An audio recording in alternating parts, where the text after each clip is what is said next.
A Practical Guide to Self-Hypnosis by Melvin Powers. Foreword. All of us like to think that our actions and reactions are a result of logical thought processes, but the fact is that suggestion influences our thinking a great deal more than logic. Consciously or unconsciously, our feelings about almost everything are largely molded by ready-made opinions and attitudes, fostered by our mass methods of communication. We cannot buy a bar of soap or a filtered cigarette without paying tribute to the impact of suggestion. Right or wrong, most of us place more confidence in what they say than what we do in our own powers of reason. This is the basic reason why psychiatrists are in short supply.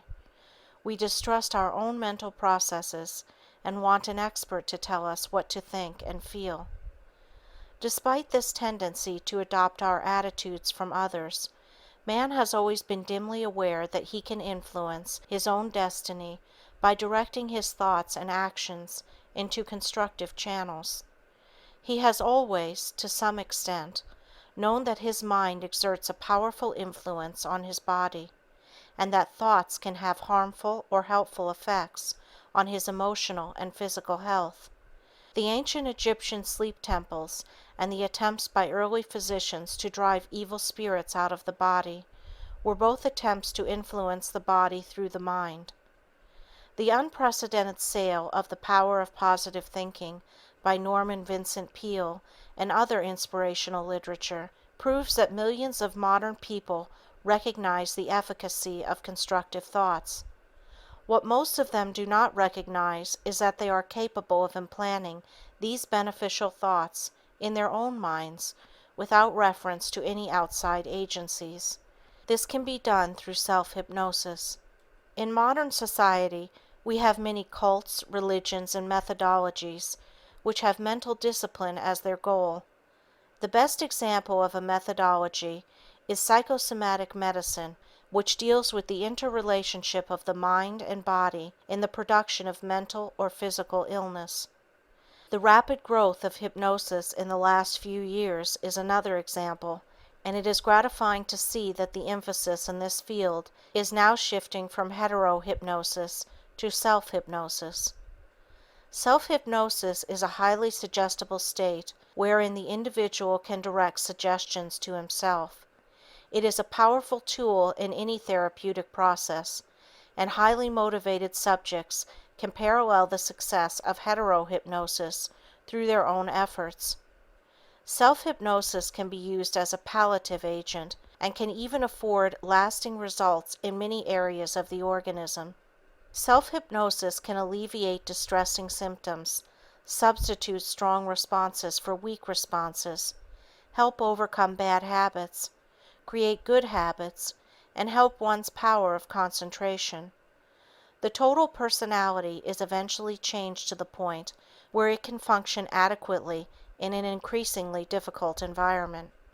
In learning self-hypnosis, the subject does not relinquish control of himself as is commonly believed.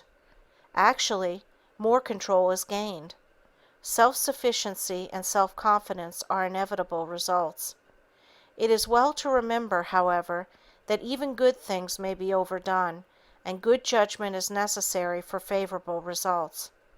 Neither hypnosis nor self-hypnosis should ever be used indiscriminately. The effectiveness of self-hypnosis depends upon many factors. Strong motivation, intelligent application of suggestions, and diligence are prerequisites. We are not suggesting that self-hypnosis can take the place of all forms of psychotherapy. We do recommend it as an adjunct to therapy when indicated. Used judiciously, it can contribute a great deal to the individual's physical and emotional well-being and happiness. As a professional hypnotist for many years, I have seen astounding and apparently miraculous results by individuals using self-hypnosis. Many of these cases seem unbelievable to those not familiar with hypnotic phenomena.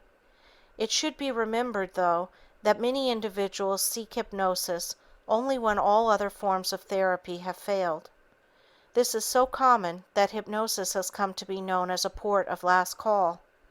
Yet despite the seeming hopelessness of such cases, medical literature lists thousands of remarkable recoveries. There is nothing hit or miss about hypnosis. Used intelligently, the results are the same for all those who are properly motivated. Nor are the results singular to modern hypnotists alone. In reviewing the literature going back more than 100 years, the same gratifying results were obtained. The reader would do well to scan some out-of-print books on hypnosis at the library to understand the point further. This book is written in terms that are comprehensible to the layman. The step-by-step instruction should afford the reader a means of acquiring self-hypnosis. The necessary material is here. The reader need only follow the instructions as they are given. The author wishes to thank Robert S. Starlett, member of the American Medical Writers Association, for his valuable help in the editorial preparation of this book. It is the author's hope that you will, through the selective use of self-hypnosis, arrive at a more rewarding, well-adjusted, and fuller life. Melvin Powers, 12015 Sherman Road, North Hollywood, California, 91605. Chapter 1. What You Should Know About Self-Hypnosis. Hypnosis has been defined as a state of heightened suggestibility in which the subject is able to uncritically accept ideas for self-improvement and act on them appropriately.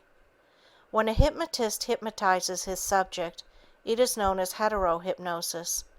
When an individual puts himself into a state of hypnosis, it is known as self-hypnosis. In both cases, the subject has achieved a heightened state of suggestibility. Even in heterohypnosis, the subject really controls the response to suggestions. Actually, all hypnosis is really a matter of self-hypnosis. The subject enters into the hypnotic state when he is completely ready to do so. This may require from one to many attempts before it is achieved. Even if the subject insists that he wants to be hypnotized immediately, he may be resisting hypnosis unconsciously. In self-hypnosis, the same thing usually takes place. The subject is anxious to achieve self-hypnosis, but somehow the state eludes him. What's wrong? It may be that he is unconsciously resisting it, hasn't conditioned himself sufficiently, or has achieved the hypnotic state and doesn't know he is in the state. This last statement may be surprising, but we will examine it in detail a little later on. Most experts agree that about 90% of the population can be hypnotized. My own feeling is that probably 99% can be hypnotized. Who among us is not influenced by suggestion? Aren't we all, as we have seen, influenced by the suggestions of advertising?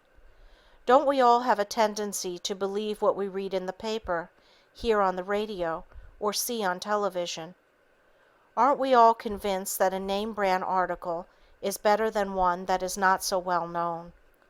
Suggestion plays a tremendously important role in our daily lives.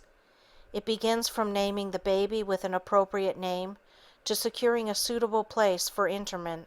I would like to call the reader's attention to a fascinating book dealing with the unconscious reasons why we do so many of the things that we do.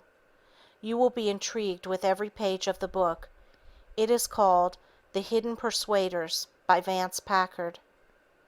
My contention is that we are all suggestible, and therefore, being hypnotized or hypnotizing ourselves is just a matter of increasing the suggestibility that we already possess. Doesn't the hypnotist begin by suggesting relaxation? Doesn't he usually begin by requesting the subject to fix his attention on a particular object? Next, he suggests to the subject that his eyes are becoming heavy and tired. As soon as the subject closes his eyes, he suggests that he will be in a deep hypnotic state. I am sure that you are familiar with this procedure. With each step, the hypnotist is guiding the subject along directed lines to get him to accept further suggestions without question or doubt. When the subject achieves the ultimate state in this procedure, he has been hypnotized. He then accepts suggestions without equivocation. Let us continue with the same thought. Suppose I say to you, "I'm going to stick you with this pin. It won't hurt." Would you let me stick you with the pin? Obviously not. Let us suppose that you have been hypnotized, and I repeat the same suggestion. What happens then? You readily accept the suggestion as being factual. Should I proceed to stick you with the pin, you do not even flinch. In fact, you do not even feel the pain. Does this sound incredible?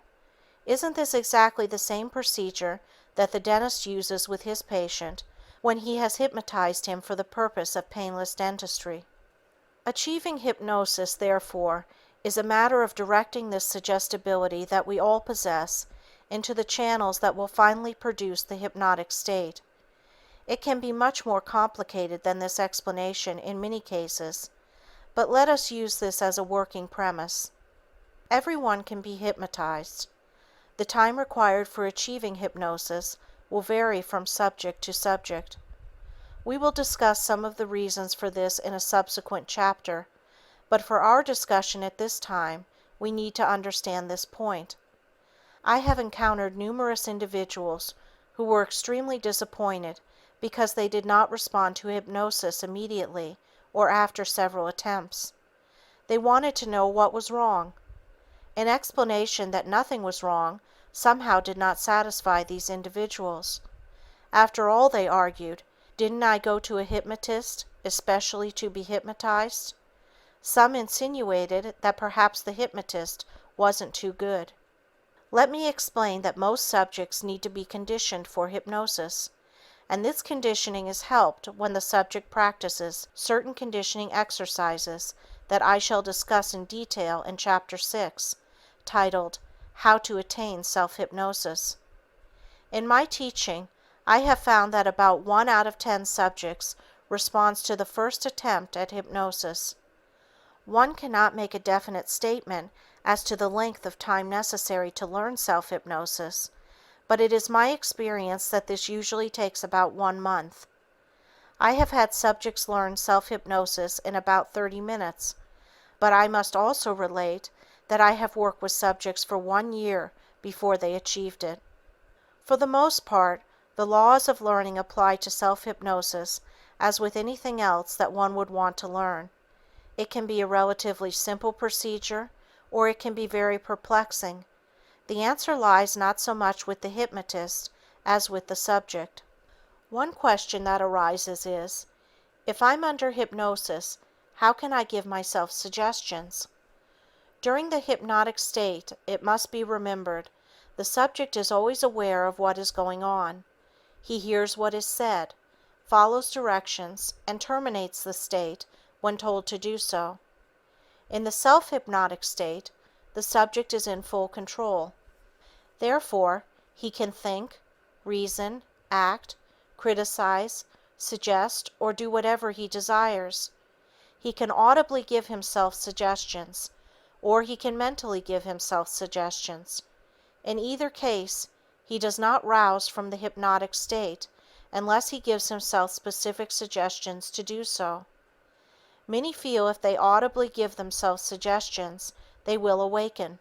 In hypnoanalysis, the subject answers questions during the hypnotic state. Having the subject talk does not terminate the state.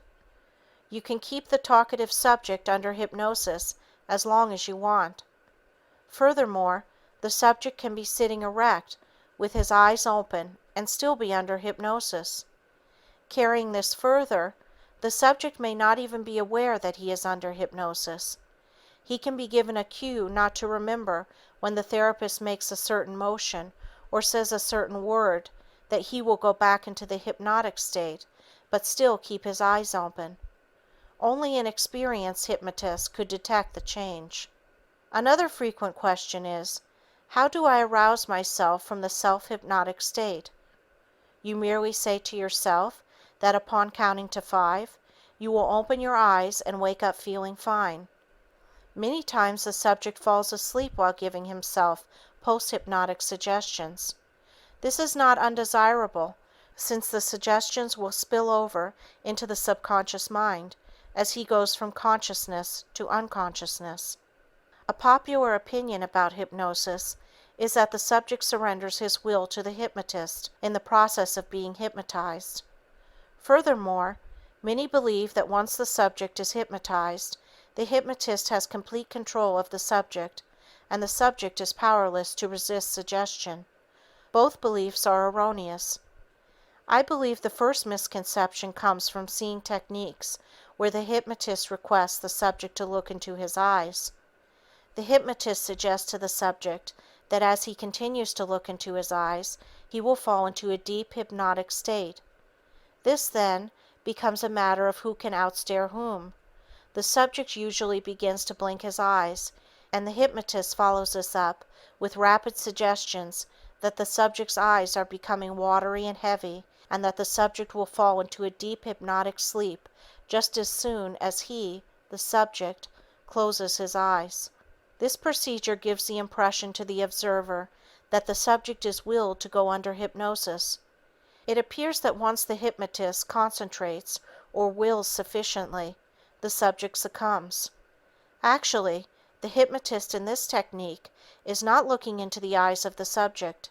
He fixes his attention on the bridge of the nose of the subject. The concept that the subject is a helpless automaton stems from the weird movies where the mad scientist has hypnotized subjects into behaving like zombies. Naturally, there is usually a beautiful girl in the movie and she too has been hypnotized. Even though the audience is sophisticated enough to realize that this science fiction drama is purely entertainment, the theme is repeated sufficiently in novels, comics, and television to make an indelible impression on the subconscious mind. It's the technique of telling the big lie so many times that it becomes believable. We are all influenced by this procedure. There is an excellent book explaining this very premise.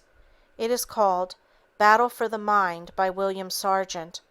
It describes in detail the technique by which evangelists, psychiatrists, politicians, and advertising men can change your beliefs and behavior. Following the reason that the subconscious mind can be affected, you can see that a problem could present itself even though the subject consciously wishes to be hypnotized. Unconsciously, there may be a poor inner relationship with the hypnotist, which can create an unfavorable climate for hypnosis. When this is the case, the subject doesn't respond until such a time that he relates well to the hypnotist. Even the most calculated procedures will fail until a positive transference relationship is established. I am sure that you sometimes have said, "For some reason I don't like that person." If pressed for an answer, you'll probably reply, "I can't explain it, but I just have a feeling about him." Actually, your subconscious reactions are influencing your thinking, and you feel a certain way. The same thing takes place in business transactions. You either like or dislike the proposition presented to you. You may say, "I have a certain feeling about this deal." You may not be conscious of the reasons, but your subconscious has reacted automatically because of previous experience along similar lines. In giving you some insight into the hypnotic procedure, I am trying to point out certain problems in regard to acquiring self-hypnosis. For the most part, it is not a simple procedure that is accomplished immediately. You can't just will it. It requires working toward a specific goal and following definite procedures which eventually lead to success. The hypnotist is usually endowed by the subject with an omniscience and infallibility which logically is unjustified. The subject is naturally extremely disappointed if he doesn't respond immediately. If he loses confidence in the hypnotist, he may never achieve hypnosis with this particular hypnotist.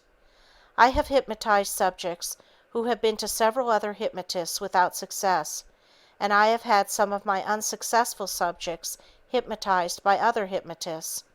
How and why does it happen? I believe that some of the reasons are so intangible that it would be impossible to explain all of them with any degree of exactitude. I once saw an individual about 12 times who wanted to learn self-hypnosis and had been unsuccessful in every approach.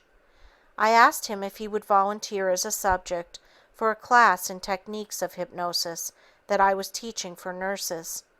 He readily volunteered and showed up at the designated time. Much to my amazement, as well as his own, he responded within a relatively short time, as one of the nurses hypnotized him before the group. She had used a standard eye closure technique, requesting him to look at a spinning hypnodisc that I had previously used with him every time he was in the office. Her manner was extremely affable. She had used the identical technique I had used unsuccessfully, and the subject responded excellently to cap the climax. He was the first subject the nurse had ever hypnotized, since this was only her third lesson. How would you account for it? Here was one of my students with 2 weeks' experience hypnotizing a subject, where I had failed while using every procedure that I felt would work. Was it because she was a better hypnotist? Perhaps. However, I'd like to recall at this time our discussion about subconscious responses. I'm inclined to feel that being hypnotized by a middle-aged female nurse created certain favorable unconscious responses, which accounted for his going under hypnosis at that time. It created the initial breakthrough which was needed. I was able to hypnotize him easily at his next appointment, and he acquired self-hypnosis readily from that time on. I have tried the same approach with other subjects who did not respond favorably and have failed to attain the success that I did in the above case. Why the impasse? It is one of the difficulties that we encounter in hypnosis, and as yet it has not been resolved. We know that the easiest way to achieve self-hypnosis is to be hypnotized and given a post-hypnotic suggestion that you will respond to hypnosis by a keyword, phrase, or gesture. I have tried to point out some problems that can arise. Needless to say, these problems do not always arise, and the attainment of self-hypnosis can be a relatively simple procedure. There is usually some way of reaching a subject who does not respond in a reasonable length of time. Now we come to the point where the subject wishes to hypnotize himself.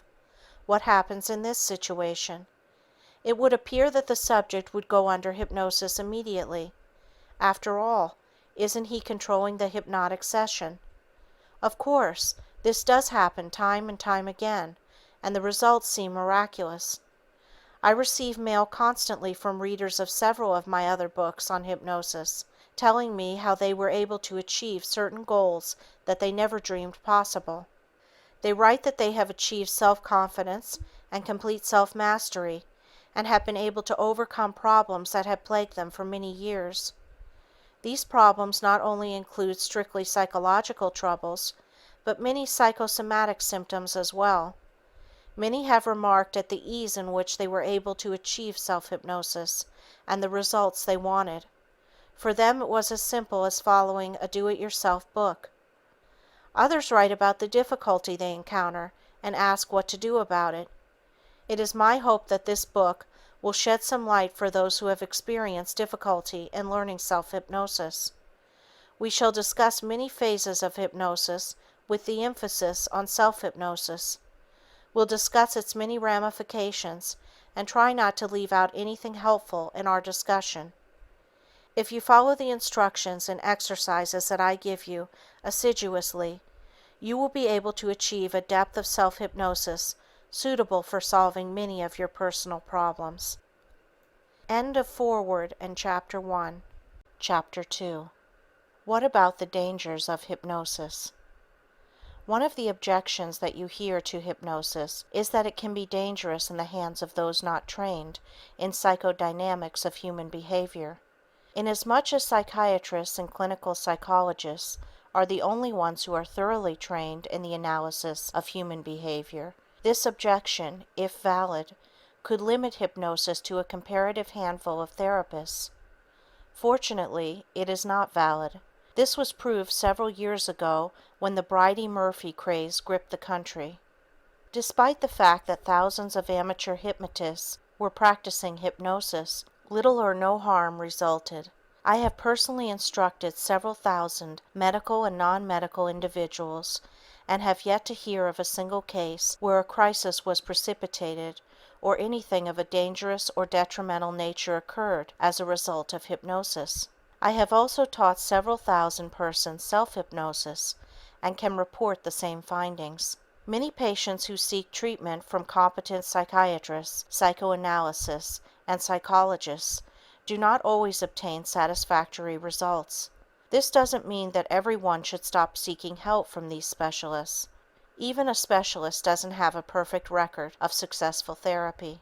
What then is the objection to hypnosis? The theory that if you get rid of one symptom, another symptom will take its place really holds no truth and is usually advanced by those who have had little or no experience in the hypnosis field. However, a difference of opinion does exist even with those practicing hypnosis in this area. Some hypnotists trade down symptoms by replacing a serious symptom with a minor one, while others just remove the symptom. The latter is what a doctor does when he recommends aspirin for arthritis. He knows the aspirin will not cure the arthritis, but he wants to alleviate the symptom. To say that another symptom will replace the pain is unscientific and untrue. The same is true of hypnosis.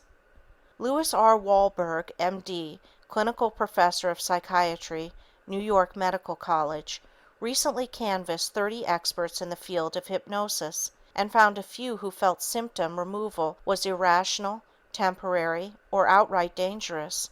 The large majority, however, employed symptom removal where indicated and minimized or ridiculed any possible bad effects. A further objection to hypnosis is that the results are temporary as well as symptomatic. It is well to remember that most medical therapy is specifically directed to symptom removal. How permanent is most medical treatment? Once you couple heterohypnosis with self-hypnosis, you afford the patient the opportunity of utilizing suggestions for his own benefit anytime they are needed. This, of course, can make symptom relief permanent. As an example, I would see no harm in teaching a patient self-hypnosis for symptomatic relief of a problem of insomnia. It would certainly be better than physically depressing the higher brain centers with sleeping pills to produce unconsciousness every night. I needn't tell you that millions of dollars are spent every year on sleeping pills, and patients become dependent upon them, needing more and more pills in order to produce sleep. Many accidental suicides stem from an overdose of sleeping pills. Yet despite the inherent dangers of sleeping pills, which are glaringly apparent, they are prescribed by the millions, to say nothing of those that reach the market through illegal channels. Furthermore, how much effort is really made to get the patient off the sleeping pills? There are also more voluntary suicides by sleeping pills than any other method. Perhaps if these drugs weren't so readily available, many of these unfortunate individuals would be with us today. What about the often quoted statement that you might need to do some damage? Let's explore this area. I assume that the reader is somewhat familiar with the work of Emile Coué, or at least has heard of his famous autosuggestion formula of day by day, in every way, I am getting better and better. During our time, thousands upon thousands of seemingly helpless and hopeless cases have been cured by repeating this affirmation over and over again, day after day, as the individual falls asleep. I think we should make it clear that whether we call it autosuggestion, positive thinking, meditation, yoga, affirmations, or self-hypnosis, we are, in reality, talking about the same thing. All require certain basic prerequisites before they will work effectively for the individual. We'll discuss these prerequisites in the next chapter.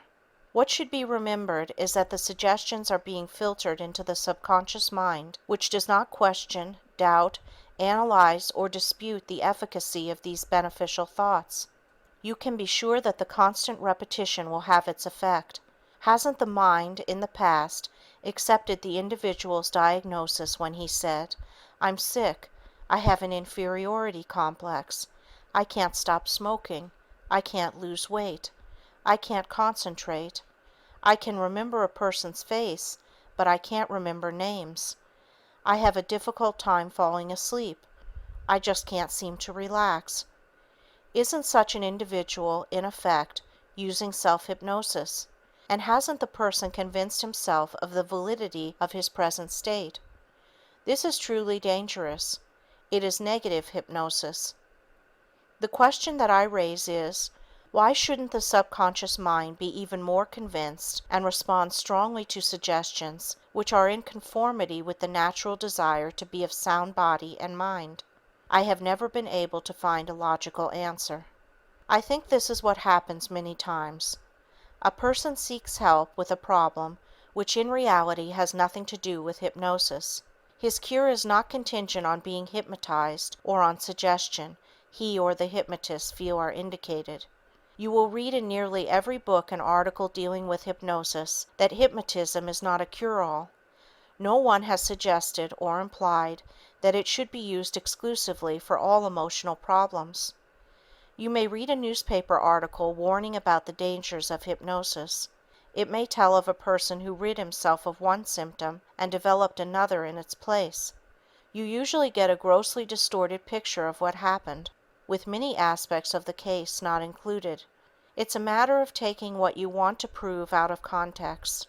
Propagandists use this technique all the time to get across their message. It's the old story of telling a half-truth. Honest criticism and a sincere difference of opinion are always welcome, but criticism must be well-founded from a scientific point of view and not stem from an emotional reaction. You have probably heard the remark, "I won't let anyone hypnotize me." What are they really saying, and what does hypnosis represent to such an individual? To them, hypnosis represents some sort of magic spell which invokes the state of complete helplessness and dependency upon the hypnotist. We previously discussed how this erroneous conception can take place because of the manner in which hypnosis is usually interwoven with bizarre fictional stories. For many, the hypnotic state represents a period in which the conscious guard is dropped. They feel they may compulsively reveal the darker side of their nature, confess their hostility, or relate information they would never voluntarily divulge to anyone. This is the real danger they see in hypnosis. To protect themselves from it, they attack it. It is much like the fanatic vice crusader who militantly attacks sin in order to alleviate his own feelings of guilt stemming from the fact that vice actually attracts him. Fear of hypnosis takes different forms, but basically it is the fear of revealing one's true feelings. An employee, for instance, at a gathering which included the employer he dislikes, would never volunteer as a subject for hypnosis if the occasion arose. He would be afraid he would do or say something which might endanger his position. Hypnosis for him would be dangerous because he would be afraid to take the chance. The truth is, however, that this individual would be taking no chance. The hypnotic state is not a confessional period. The subject is aware at all times of what he is saying. If the subject does not wish to pursue a line of questioning, he tells the hypnotist. If the hypnotist persisted further along this line, the subject would shake off the hypnotic state. Another misconception about hypnosis is the widely held belief that the subject is unconscious. This represents a threat to the security of the individual. Actually, the hypnotic state is a period of extreme awareness in which the subject is hyperacute. Furthermore, the subject is not asleep, nor is he in a trance state in the correct meaning of that term. He is in an altered state of awareness with his faculties and reasoning ability intact. Inducing hypnosis merely creates a mood or state in which the powers of suggestibility are heightened. When the general public and the medical profession become familiar with the true state of hypnosis, we shall have a greater acceptance and utilization of this power. It is a slow process, but one which will finally evolve. In the final analysis, I believe the only danger that exists is in the mind of the individual who fears hypnosis because of whatever subjective qualms he has about his own emotional involvement in the hypnotic process. Of course, all persons using hypnosis for the alleviation of pain should consult their family physician. Pain is nature's way of indicating that something is wrong with the organism. It would be foolish to suggest that a pain in the stomach will disappear when this may be a sign of a needed appendix operation. The same may be said of constant migraine headaches. It must be determined that the headache is not a symptom of a brain tumor or some other pathological condition. It may be of interest to know that hypnosis is presently being used to relieve pain in terminal cancer patients. There is an excellent article on this subject, and I recommend it to doctors reading this book. It is called "The Use of Hypnosis in the Case of the Cancer Patient," which appeared in the January 1954 issue of Cancer.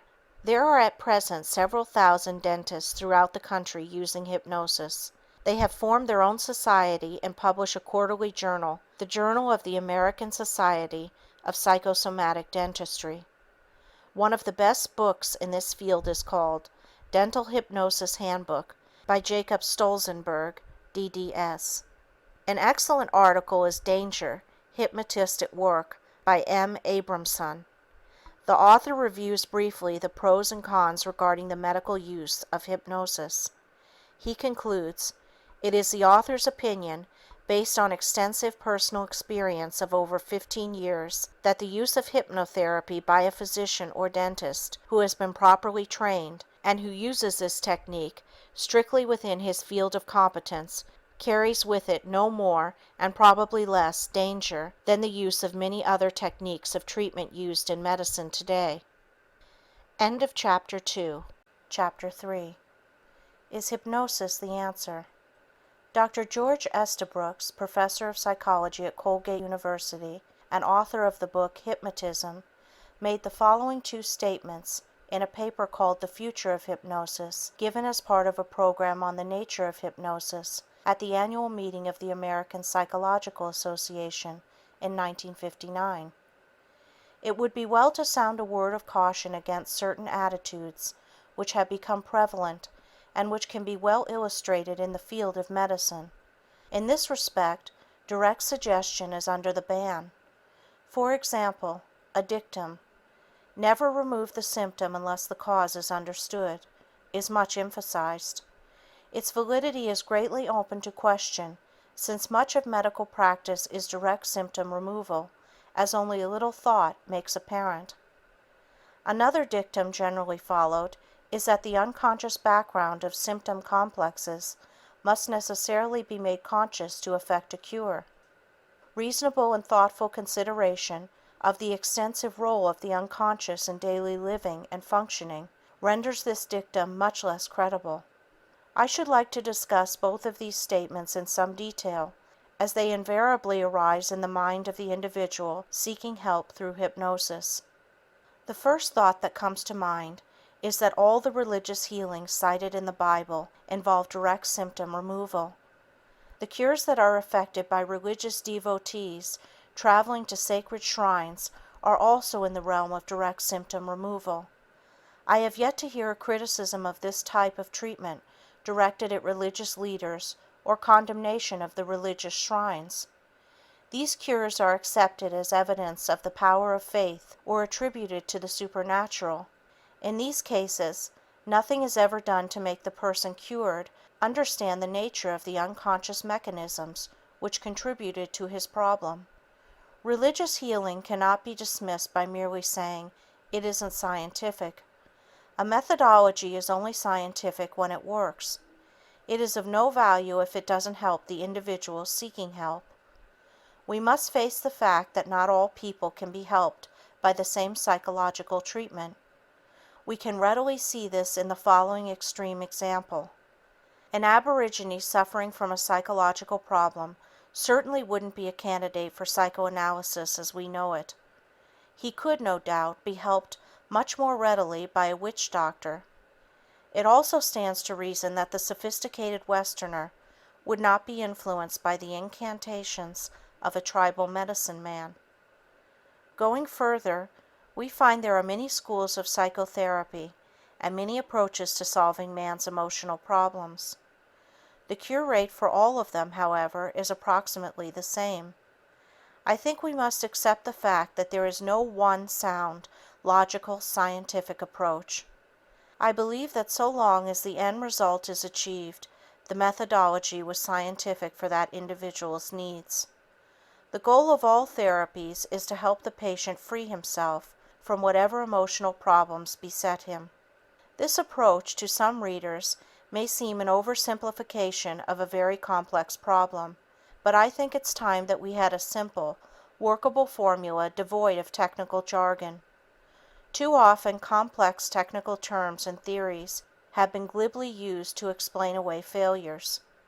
I believe we need more and more emphasis on measures to make the patient feel better rather than spending most of the time trying to find out why he doesn't feel well. This, of course, is symptom removal again. I should like to point out an interesting fact pertaining to biblical healers. So long as the fame of the healer preceded his arrival in any country, he was able to heal the sick. However, where his fame as a healer was either unknown or discredited, he found no faith and subsequently no cure.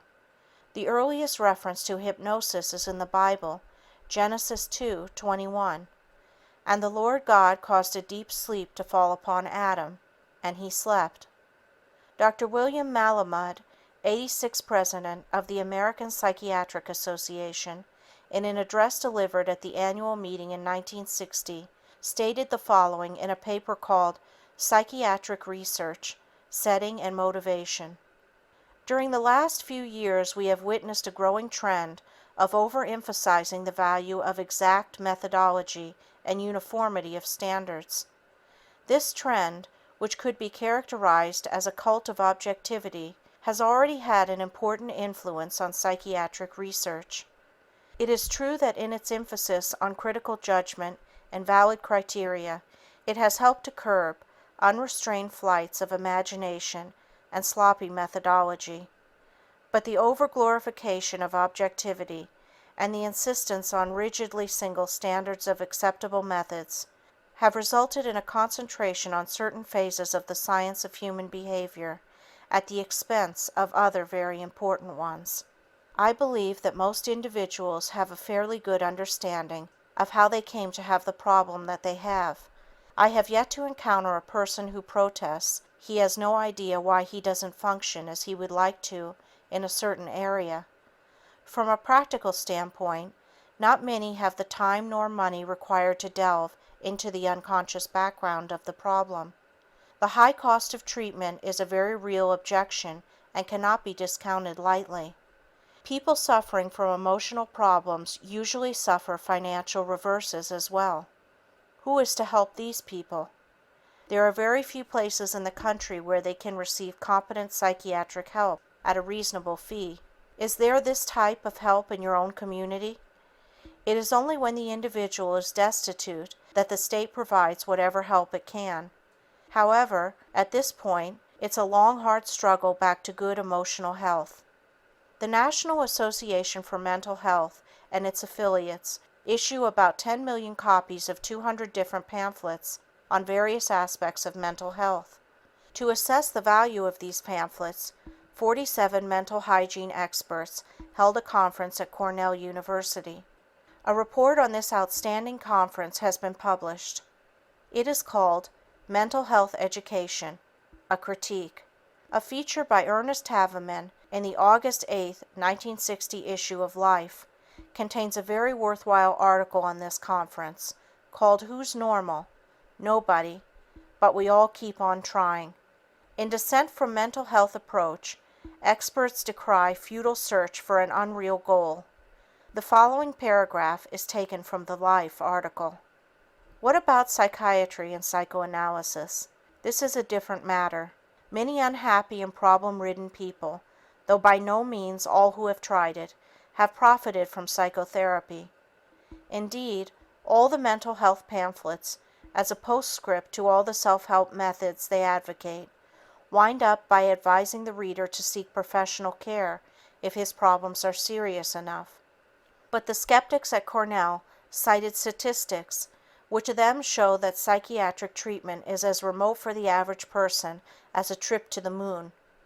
Aside from the expense, which most people would find prohibitive, There simply are not enough therapists to go around.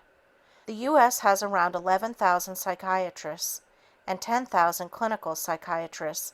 In all, about 1 for every 8,500 citizens. If everyone with emotional problems decided to see a psychiatrist, the lines at the doctor's offices would stretch for miles.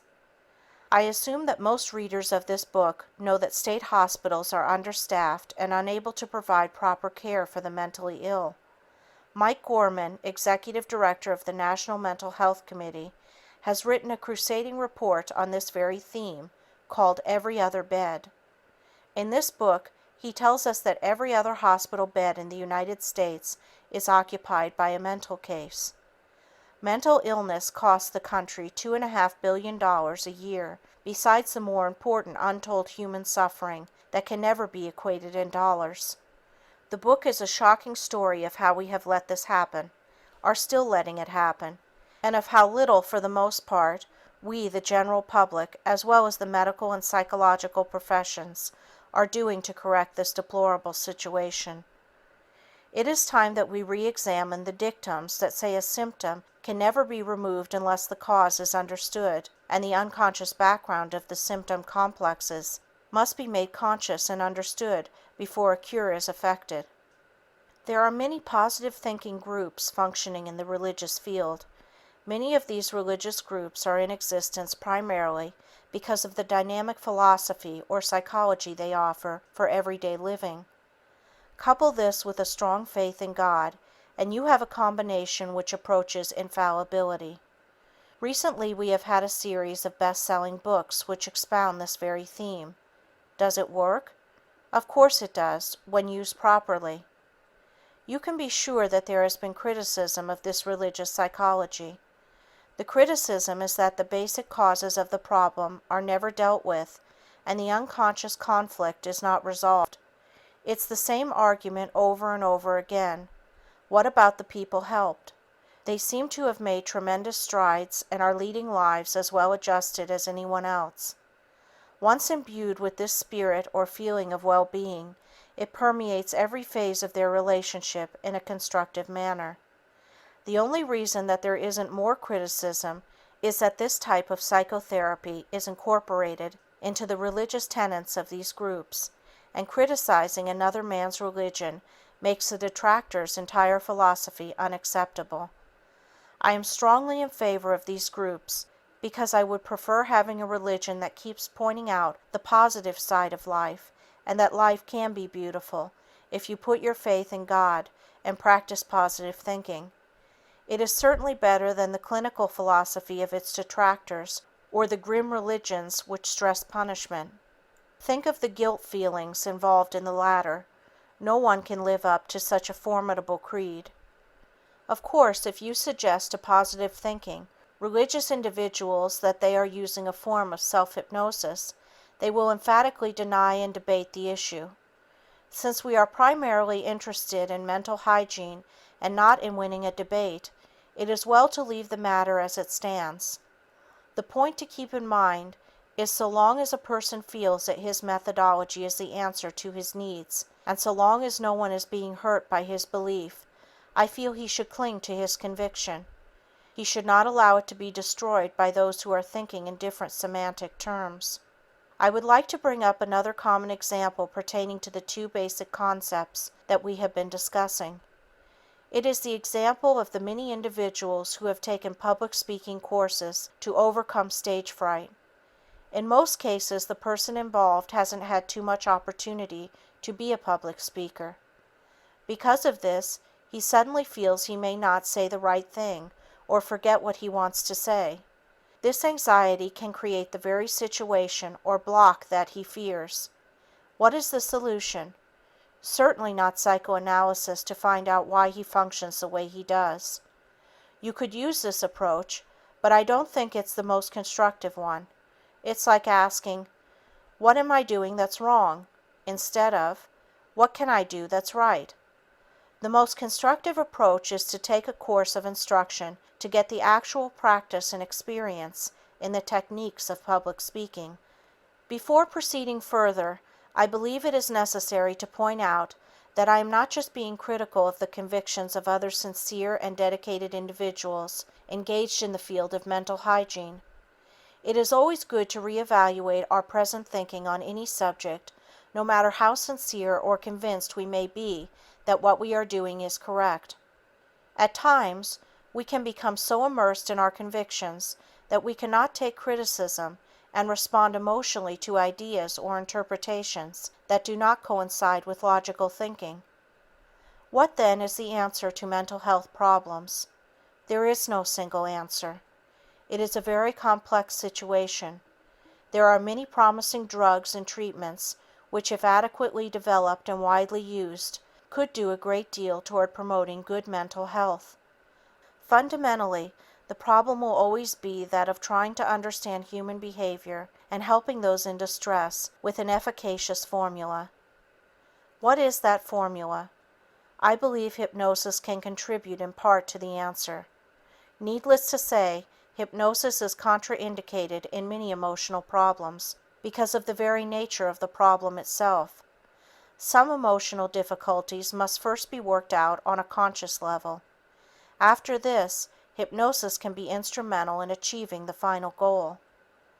Dr. Frank S. Caprio, a prominent psychiatrist, in his book, Helping Yourself with Psychiatry, states the following: "A whole new world of self-confidence and positive living is open to every person, young and old, through hypnosis, self-hypnosis, and self-suggestion, or auto-hypnosis."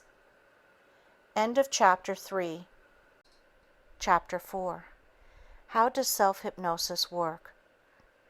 There's an old Chinese proverb that states, "One picture is worth 1,000 words." In conveying suggestions to the subconscious, we have found that picture images are more effective than words that are implanted. For example, it isn't sufficient to say, "I will be confident." The words must be augmented by a picture of yourself as the confident person you want to be. If you say, "I can't visualize myself as a confident person because I have never been that way," you can borrow those personality traits that you want for yourself. Imagine yourself endowed with the characteristics of some confident person that you know. The qualities that you seek may even be borrowed from a famous person. If this isn't possible, make up a personality which is a composite of all the things you want to be. See yourself walking, talking, and carrying on activities. Keep fortifying this image with the mental suggestions that are needed. It won't be long before these mental impressions give rise to the confident feelings that you seek. As you keep implanting these images, they will become a natural part of your conscious personality.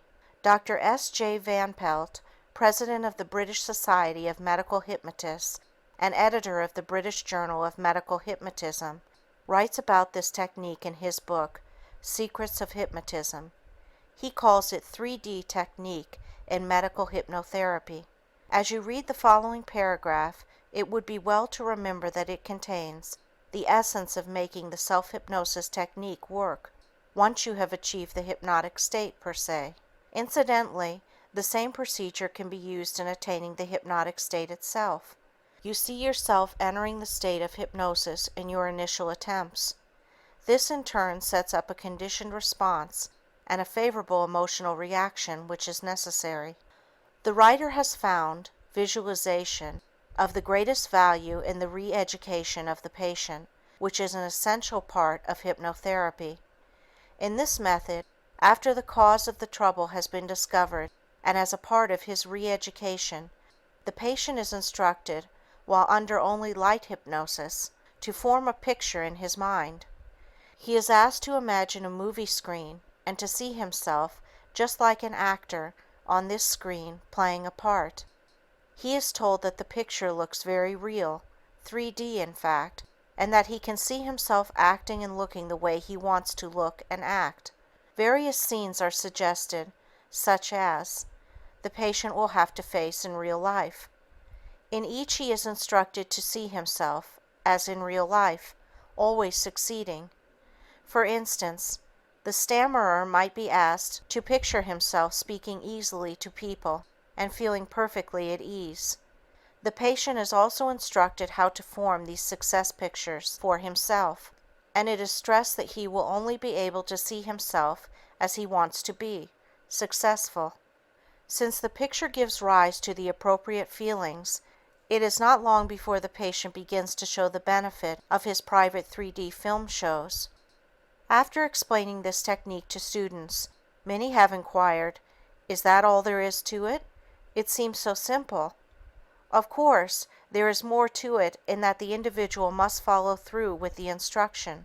This is one of the difficult aspects of this type of program. Let me enumerate some of the problems I have encountered in teaching self-hypnosis. As mentioned, one of the difficulties is that the techniques seem too simple. Students become skeptical. They feel it should be more complicated and involved in order to get results. I suppose people better appreciate something that comes only after a hard struggle. This procedure is devoid of this. Of course, I am not saying that once a person begins to use this technique, his problems will automatically vanish, and his life will be cheery forever after. We have been conditioned to think that success in anything can only come after a long, hard struggle. This is the basic theme of the American way of life. We have been accustomed to believe that conflict and struggle are a part of life, and large doses of it are necessary before we achieve success in any field. I can only reiterate that the information contained in this book is all you need to get results. It is necessary that you follow through and not give up after you have tried the program for a short while and have attained no appreciable results. This brings us to another point. Many persons expect immediate results when they begin to use self-hypnosis. If they don't get the results they anticipated immediately, they want to know what's wrong. My answer is usually that nothing is wrong and that they need only keep steadily applying the instructions. Certainly one doesn't become a proficient typist, musician, actor, or sportsman because he has mastered the basic techniques. It takes time to acquire proficiency. Let me assure you that anyone using and applying this technique can benefit from it. One of the troubles in dealing with any problem is routing defeatism and hopelessness. You can incorporate post-hypnotic corrective measures in the suggestions that you give yourself. However, I believe that they must be dealt with on a conscious level as well. You must believe that you can conquer your difficulties no matter how long you have had them. If you are prepared to work with self-hypnosis in an unremitting manner, you will achieve the self-help that you seek. Now and then, you can anticipate a setback in your progress, but this needn't discourage you from your overall task. Recount the progress already made. If you have a letdown because you expected quicker and more dramatic results, remember that this is a common feeling shared by many with emotional problems. Remember also how long you have had the problem. No doubt you have tried other methods and became discouraged because you weren't making the progress you had anticipated. You dropped the idea and landed back where you started. Make up your mind consciously that you will work with untiring sincerity and a perseverance that will not falter because your chosen goal is not achieved immediately. I know of no therapy that leads straight to positive results without obstacles and intermittent failure. Success comes in spite of intervening failures because the ultimate direction has been clearly thought out and charted. Self-hypnosis will finally work because you are constantly conditioning your subconscious to react in a positive, constructive manner. The program must, of necessity, become automatic in nature. When it does, you will suddenly find yourself feeling the way you wanted to, and doing the things that you set out to do with the aid of self-hypnosis. You actually cultivate those feelings that you want. Hypnosis will not work with skeptics. Every so often a person comes to my office seeking help. He tells me that his family physician or his spouse feels that he should take my course in self-hypnosis. I inquire if he feels he might benefit from the course.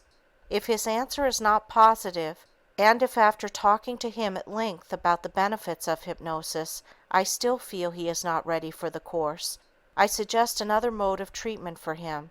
The reason for this is that unless the person is optimistic and enthusiastic about self-hypnosis, it just isn't going to work as effectively as it would otherwise. The very nature of a skeptical attitude limits the constructive forces that we wish to harness. Occasionally, individuals want indisputable proof that hypnosis is going to help them. It is impossible to give them the proof and unqualified reassurance that they seek. Yet these same people do not require proof from their physicians. No one can guarantee success.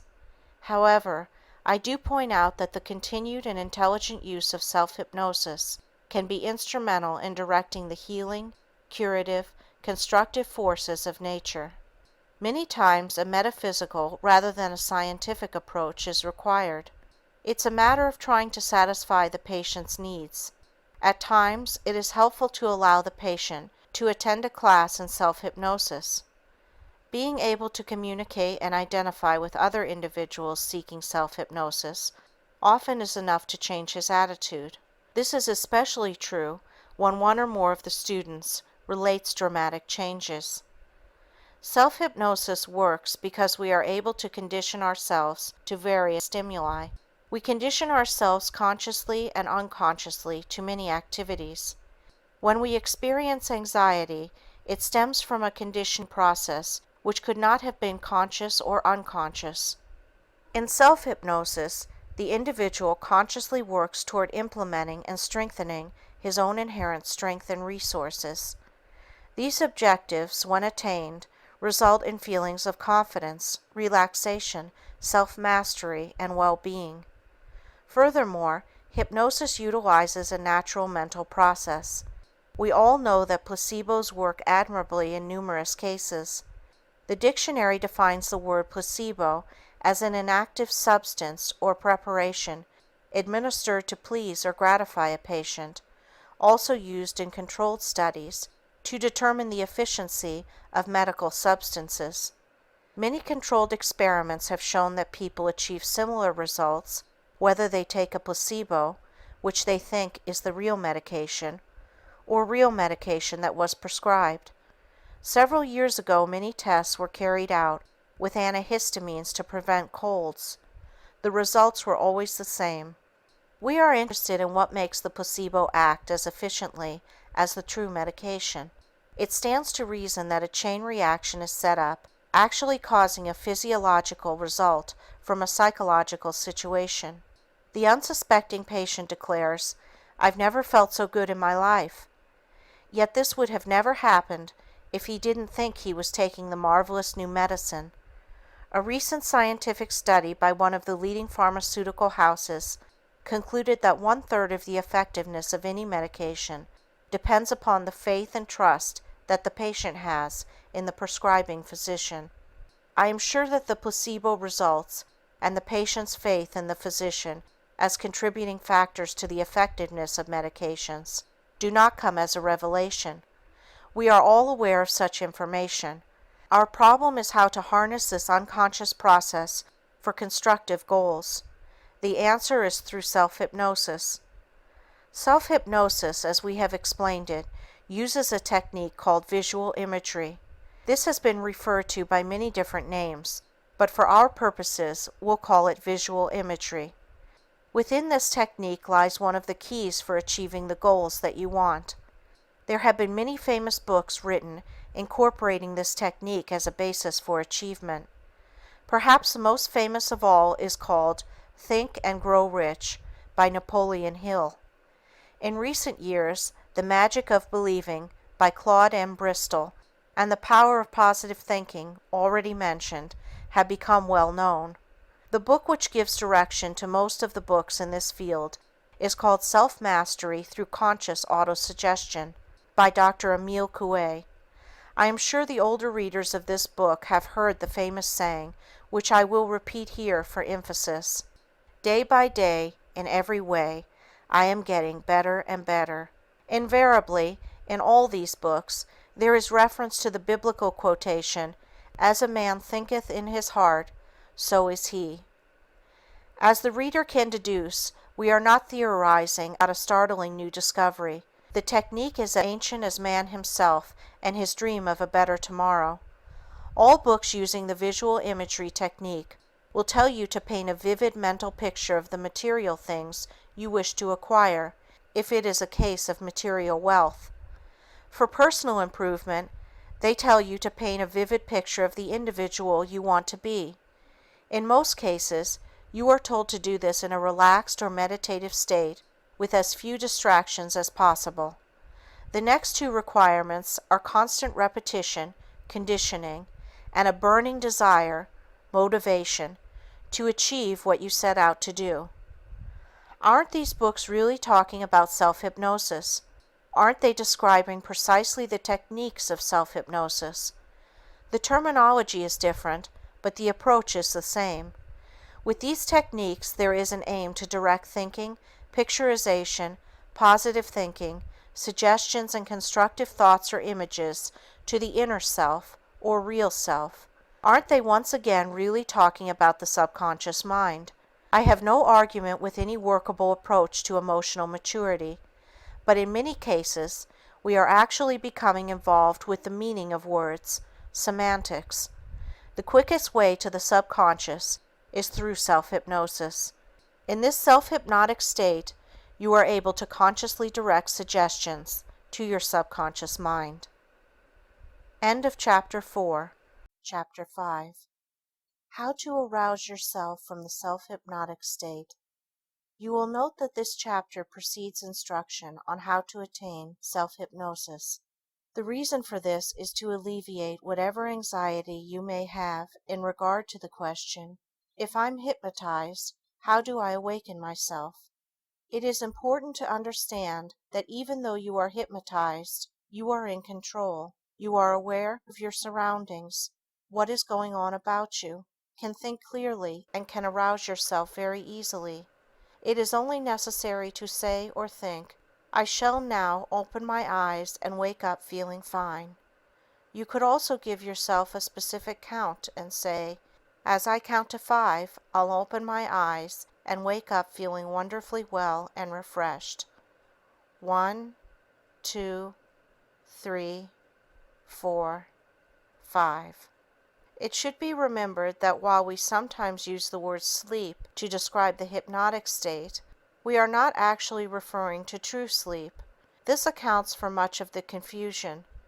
The individual thinks, if I'm asleep, how can I awaken myself? If the subject were asleep in the true sense of the word, this would be impossible. Actually, the subject is in a special or heightened state of awareness. In self-hypnosis, he is extremely conscious, although his general physical appearance is one of passiveness. In the self-hypnotic state, the individual consciously gives himself whatever suggestions he desires. This proves he is conscious, and therefore can awaken himself with the appropriate suggestions. Occasionally, the subject falls asleep while giving himself suggestions or while relaxing to get into the right psychological mood. Naturally, in this case, the subject will awaken in due course. If the subject practices hypnosis when he is normally set to fall asleep in bed, he would awaken refreshed in the morning at his usual time. Before beginning to give yourself therapeutic suggestions, you could give yourself the following suggestions, which give you a specific length of time that you will work with self-hypnosis. I shall work with self-hypnosis for 15 minutes. At the end of that time, I shall open my eyes and wake up feeling wonderfully well, wide awake, confident, cheerful, and optimistic. The moment I open my eyes, I'll feel refreshed. In case of any outside danger, I'll be able to awaken immediately, be fully alert, and act accordingly. You will notice that these suggestions take into consideration the possibility of something happening of danger to the individual, such as fire, etc. These points arise in the minds of most individuals attempting self-hypnosis and are well taken. You could also set an alarm clock to awaken you at a designated time. Let us assume to arouse yourself you gave yourself a suggestion to open your eyes and be wide awake at the count of 5. You count to 5 and for some reason you are unable to open your eyes. First of all, don't worry. Remain relaxed and give yourself the suggestions over again, emphasizing to yourself that at the count of 5 you will absolutely, positively be able to open your eyes very easily and will feel fine. You then begin the count again, reiterating between each number that you will positively open your eyes at the count of 5 and be wide awake. This should do it. Should this not do it, may I reassure you again, don't become alarmed. Relax for a few minutes and try again. You'll be able to open your eyes and wake up. I hope I haven't frightened you with the prospect of not being able to awaken. I bring this up only to acquaint you with the procedure to use. Actually, the problem of dehypnotization is a rare one. I should point out a very important fact. I have never had a subject practicing or using self-hypnosis tell me he had the least bit of difficulty in awakening himself from the self-induced hypnotic state. I have had persons tell me that they heard or read of a case where the hypnotist could not bring the subject out of the hypnotic state, and as a result, the subject slept for so many days. Not one of those stories could be documented. Years ago, for publicity purposes, stage hypnotists would have a subject sleep in a store window for several days. This was on a voluntary basis, though, and should not be confused with what we are discussing. In working with subjects, I have very rarely had a subject who did not awaken at a specific count, but I have had this experience. I have usually found that the subject is so relaxed that he just didn't want to awaken for fear of losing this pleasant sensation. When the subject doesn't awaken, I merely ask him in a calm manner, "Why don't you wish to wake up? You can answer me without awakening from the hypnotic state." He usually replies he'd like to remain in this state for another 5 minutes or so. I agree to this extended period, while getting a firm commitment from him that he will awaken after this period. This is usually sufficient to bring the subject out of the hypnotic state. Occasionally, the instructions to wake up are not clear to the subject. If this is the case, clearer instructions should be given. You could also deepen the hypnotic state and then give suggestions to awaken at a specific count in a very authoritarian manner. Every so often, I have found that the subject has fallen into a natural sleep and just hasn't heard the instructions. In this case, I raise my voice, which is usually sufficient, or gently shake the subject, awakening him as you would any sleeping person. I would like to relate a rather interesting experience that I had with a male subject. I had worked with this particular subject 6 times previous to this occasion. He was a good hypnotic subject, and he failed to awaken in the usual manner. Since he had carried out several post-hypnotic suggestions, it was rather perplexing to analyze what had happened.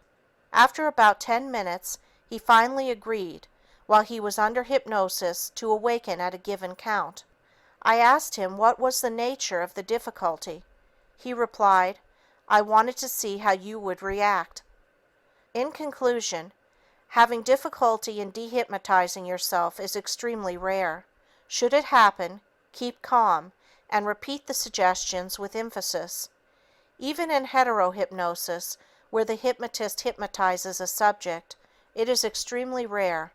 There are explainable psychodynamic factors for this. However, they can be met adequately while the subject is under hypnosis. End of Chapter 5. Chapter 6. How to attain self-hypnosis. Let us begin with the hypothesis that anyone can learn and practice, to some degree, the science of self-hypnosis. We shall assume that you have carefully thought out what you want to accomplish. You have, through self-analysis, come up with reasonable goals of therapy and self-improvement.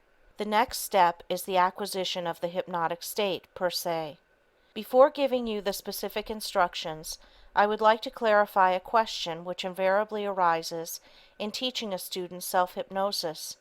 It is, are the suggestions that I give myself as effective as the ones you would give me in hetero-hypnosis?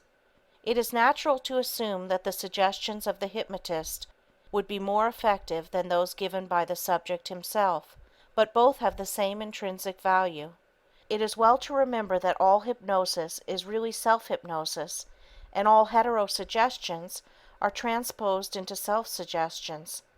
If the hypnotist firmly suggests, "From this moment you will feel very confident in all life situations," the subject automatically and unconsciously rephrases the statement, "From this moment, I will feel very confident in all life situations."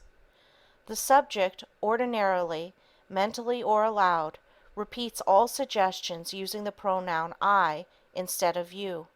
The easiest and quickest way to learn self-hypnosis is to be hypnotized and given a post-hypnotic suggestion to the effect that you will be able to put yourself into the hypnotic state at a given stimulus whenever you desire to do so. The hypnotist need not be a professional. Anyone understanding the rudiments of hypnosis can do this. However, let us assume you want to learn self-hypnosis and cannot find help.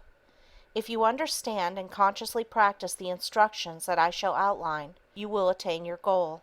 Sit in an easy chair or recline on a sofa or bed. Next, choose a point of eye fixation on the ceiling, preferably a spot behind you, which would normally cause eye fatigue or strain. Now breathe very slowly and deeply.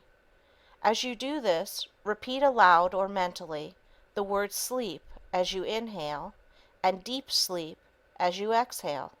Do this for several minutes in a very monotonous manner until such a time as you find yourself getting drowsy. Next, suggest to yourself that your eyelids are becoming heavy and tired. The goal is to acquire eye closure using this method. You want to reach a state where it is uncomfortable to keep the eyes open. Once you get your eyes closing, seemingly of their own volition, you have reached the first step in achieving self-hypnosis. You can repeat to yourself such suggestions as, "My eyelids are becoming very heavy and tired. My eyes are becoming very watery. My eyelids are blinking.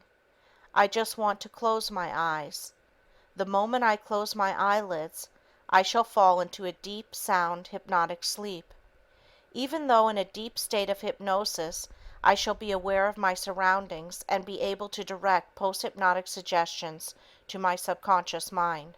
When your eyelids actually become heavy or when your eyes actually begin to water, you intensify these feelings by repeating affirmative suggestions along these very lines. This is known as the feedback technique and helps to reinforce the actual condition that exists. Proceeding in this way hastens the actual closing of the eyes and attainment of the hypnotic state per se. Let us assume that you practice this procedure and seemingly nothing happens. Continue to practice it again and again until such a time as you are able to achieve an eye closure.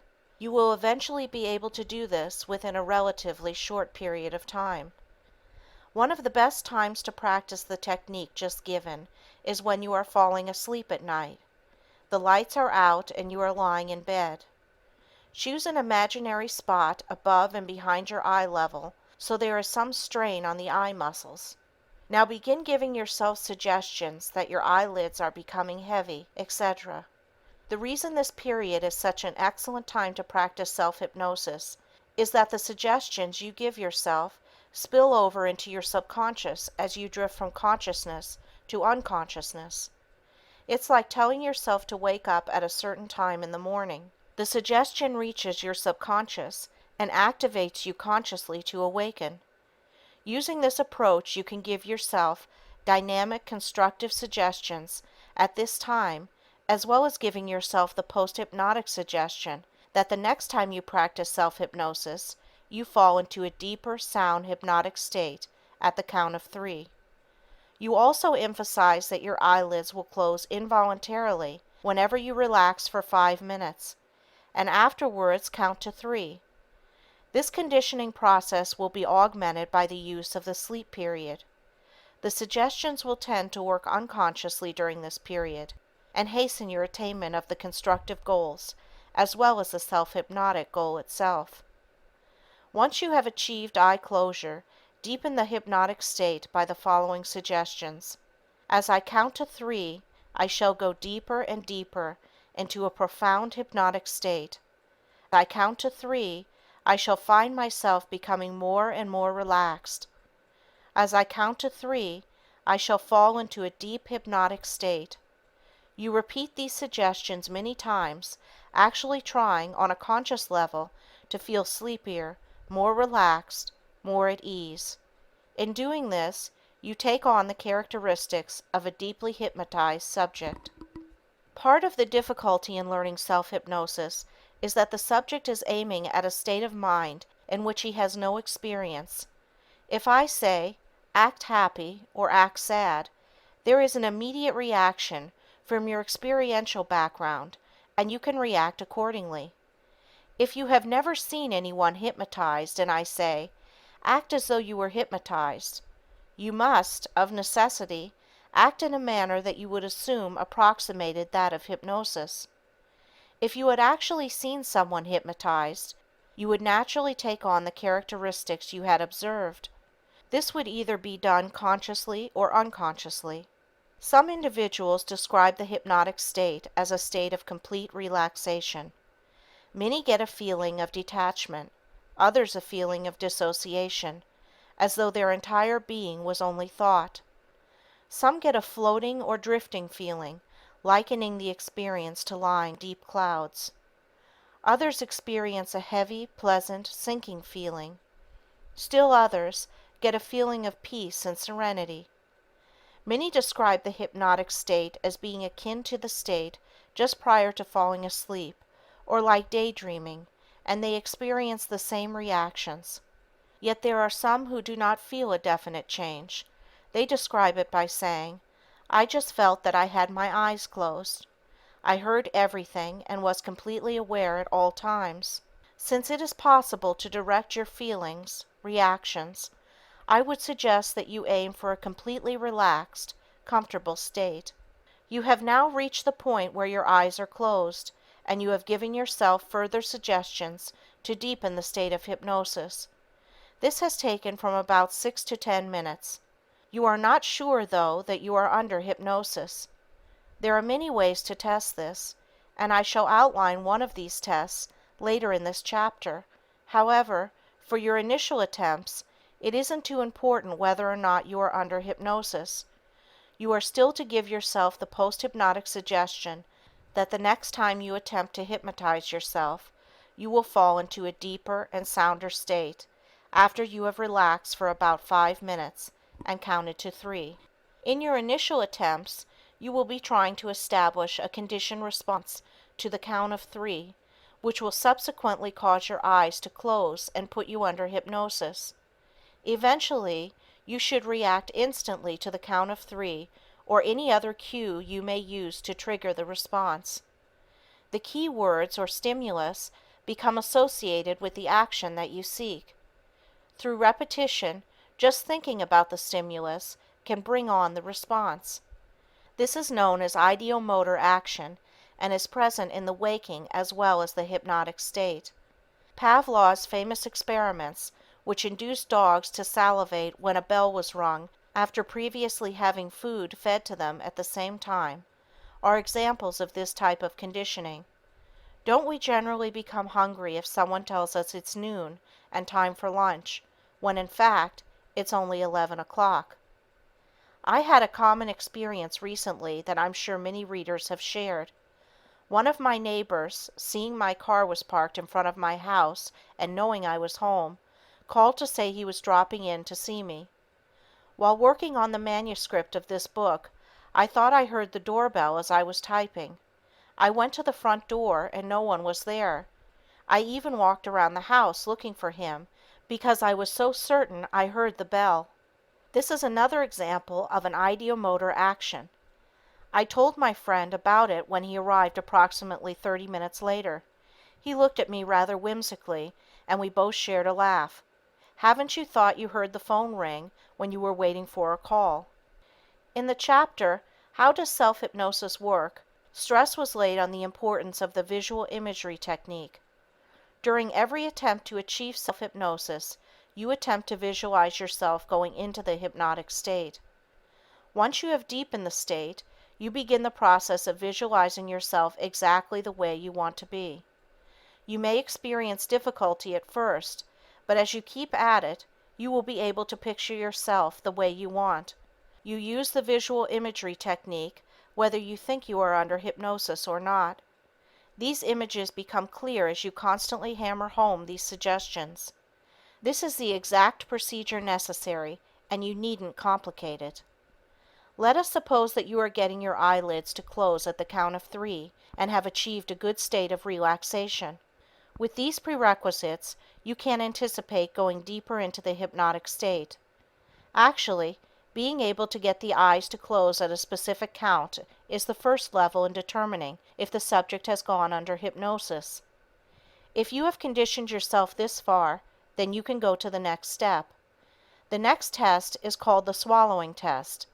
You mentally give yourself suggestions that as you slowly, to yourself, count to 10, you will get an irresistible urge to swallow one time. You further suggest that this will happen even before you reach the count of 10. You then begin to count. 1. My throat is parched, and I feel an irresistible urge to swallow one time. 2. My lips are becoming very dry, and I feel an irresistible urge to swallow. 3. My throat feels very dry, and I feel an irresistible urge to swallow one time. 4. Before I reach the count of 10, the urge to swallow one time will become irresistible because my lips and throat are so dry. 5. Once I swallow, I shall no longer have the urge to swallow again, and as I swallow one time, I shall fall into a deeper and sounder state of hypnosis. Continue with similar suggestions, repeating and affirming the suggestions about swallowing. Once you actually swallow, you discontinue the suggestions, and instead, give yourself suggestions that you are falling deeper and deeper into a sound hypnotic state, and that the constructive suggestions you now give yourself will work for you. Once again, you practice visual imagery, seeing yourself the way you want to be, while fortifying this image with forceful, positive suggestions. You close by giving yourself suggestions that you will enter the hypnotic state whenever you relax for 5 minutes and count to 3. The suggestions are just as effective whether given aloud or mentally. Many subjects report that they are reluctant when it comes to giving suggestions to themselves. I can only say that as you continue to work with yourself, you will develop confidence in giving yourself suggestions. In order for the suggestions to be effective, they cannot be given in a reticent or hesitant manner.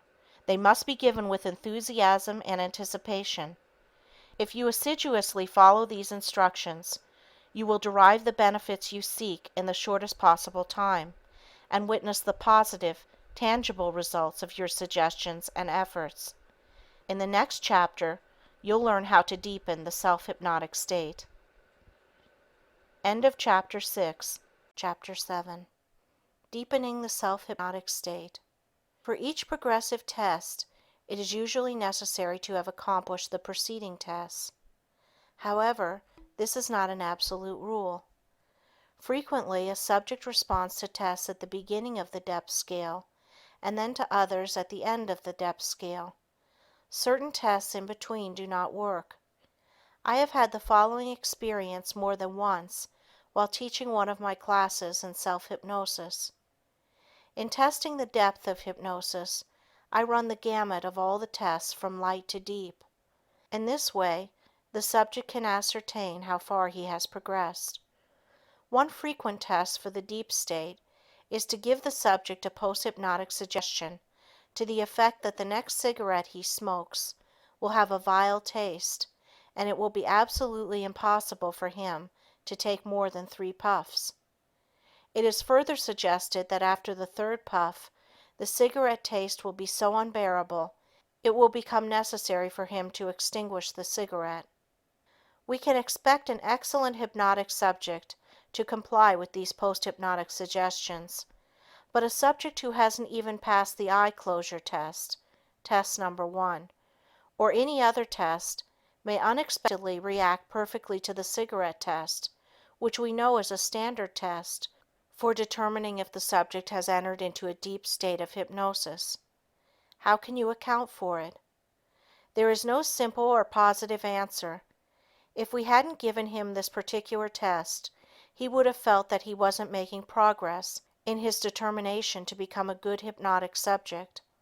Because of this, he might not have given himself therapeutic suggestions because he wouldn't feel he had reached a state of hypnosis which would benefit him. Remember the following instructions of giving yourself whatever therapeutic suggestions you want, regardless of the fact that you feel that nothing has happened.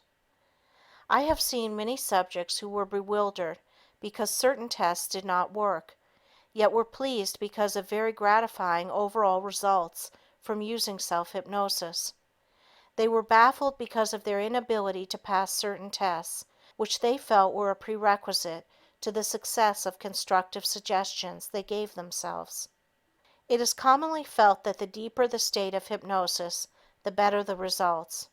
In actual practice, I have not found this to be so. I have had excellent results in a relatively short period of time with subjects who only achieved a light state, and it has been necessary to work with others who achieved a deep state of hypnosis for a longer period before lasting results were in evidence.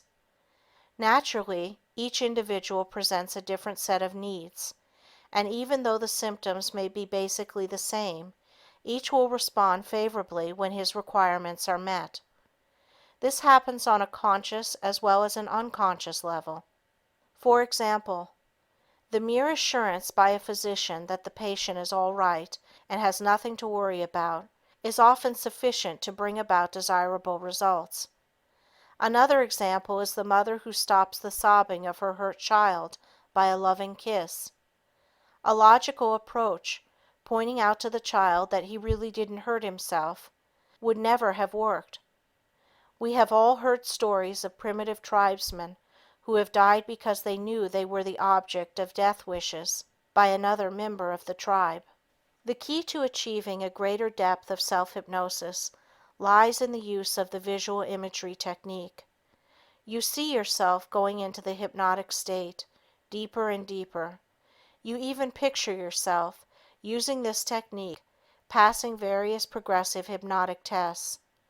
The second part of the key lies in giving yourself a post-hypnotic suggestion that each succeeding attempt will put you into a deeper state as a result of a given stimulus, such as the count of 3. The following instructions should not be attempted usually, unless you have been successful in achieving the 2 basic tests, the eye closure, as well as the uncontrollable urge to swallow, followed by the physical act of swallowing at a specific count. If the conditioning process works for these 2 tests, you have achieved the lethargic state of hypnosis. This is the first state of hypnosis and is generally referred to as the light state. Therapeutic suggestions can work admirably in this state. The next state of hypnosis is known as the cataleptic state and is referred to as the medium state. Generally, hypnosis is divided into 3 states: the lethargic light state, the cataleptic medium state, and the somnambulistic deep state. As you deepen the hypnotic state, you can accomplish the progressive tests that I shall outline for you. I'll also number these tests for the convenience of having a reference. Deepening the hypnotic state requires the same type of practice or conditioning as the first 2 steps. Let us call eye closure number 1 and swallowing number 2. We are now ready to proceed to the hand tingling test, number 3. You have just completed tests number 1 and 2. You are in a completely relaxed state. Now give yourself the following suggestions. As I count to 10, and even before I reach the count of 10, I shall feel a light tingling or numb feeling in my right hand. As you slowly begin the count of 10, you keep repeating suggestions to the effect that your right hand is beginning to tingle. Once again, you practice the technique of visual imagery, tapping your experiential background for this feeling. You can recall how it feels when your hand goes to sleep. Once you get an initial feeling of lightness, tingling, or numbness, reinforce this feeling by the feedback technique, as you did with the eye closure test. As you practice this procedure, it will work with greater effectiveness. The following is a very important point to remember. Be sure that you give yourself a post-hypnotic suggestion that the tingling, light, or numb sensation will disappear as you continue to count to 15. For example, as I count to 15, the tingling feeling in my right hand will disappear, and I shall experience only normal sensations. 11. The tingling feeling is leaving. 12. Now it is leaving faster. 13. I can feel my hand returning to normal. 14. The tingling has left. 15. My right hand feels perfectly normal. You could try a variation of this test by saying your nose or one of your toes will itch at a specific count. Once this test is accomplished, you are ready for the foot test, number 4. You will remember that the key to achieving a greater depth of hypnosis lies in visualizing yourself going deeper with each attempt and accomplishing progressive hypnotic tests. Keep this in mind. For a moment, let us go back to the hand tingling test, number 3. Once you have been successful in accomplishing this test, use the visual imagery technique to see yourself successfully responding to the foot test. Once you have actually accomplished test number 4, you see yourself accomplishing the hand levitation test, number 5.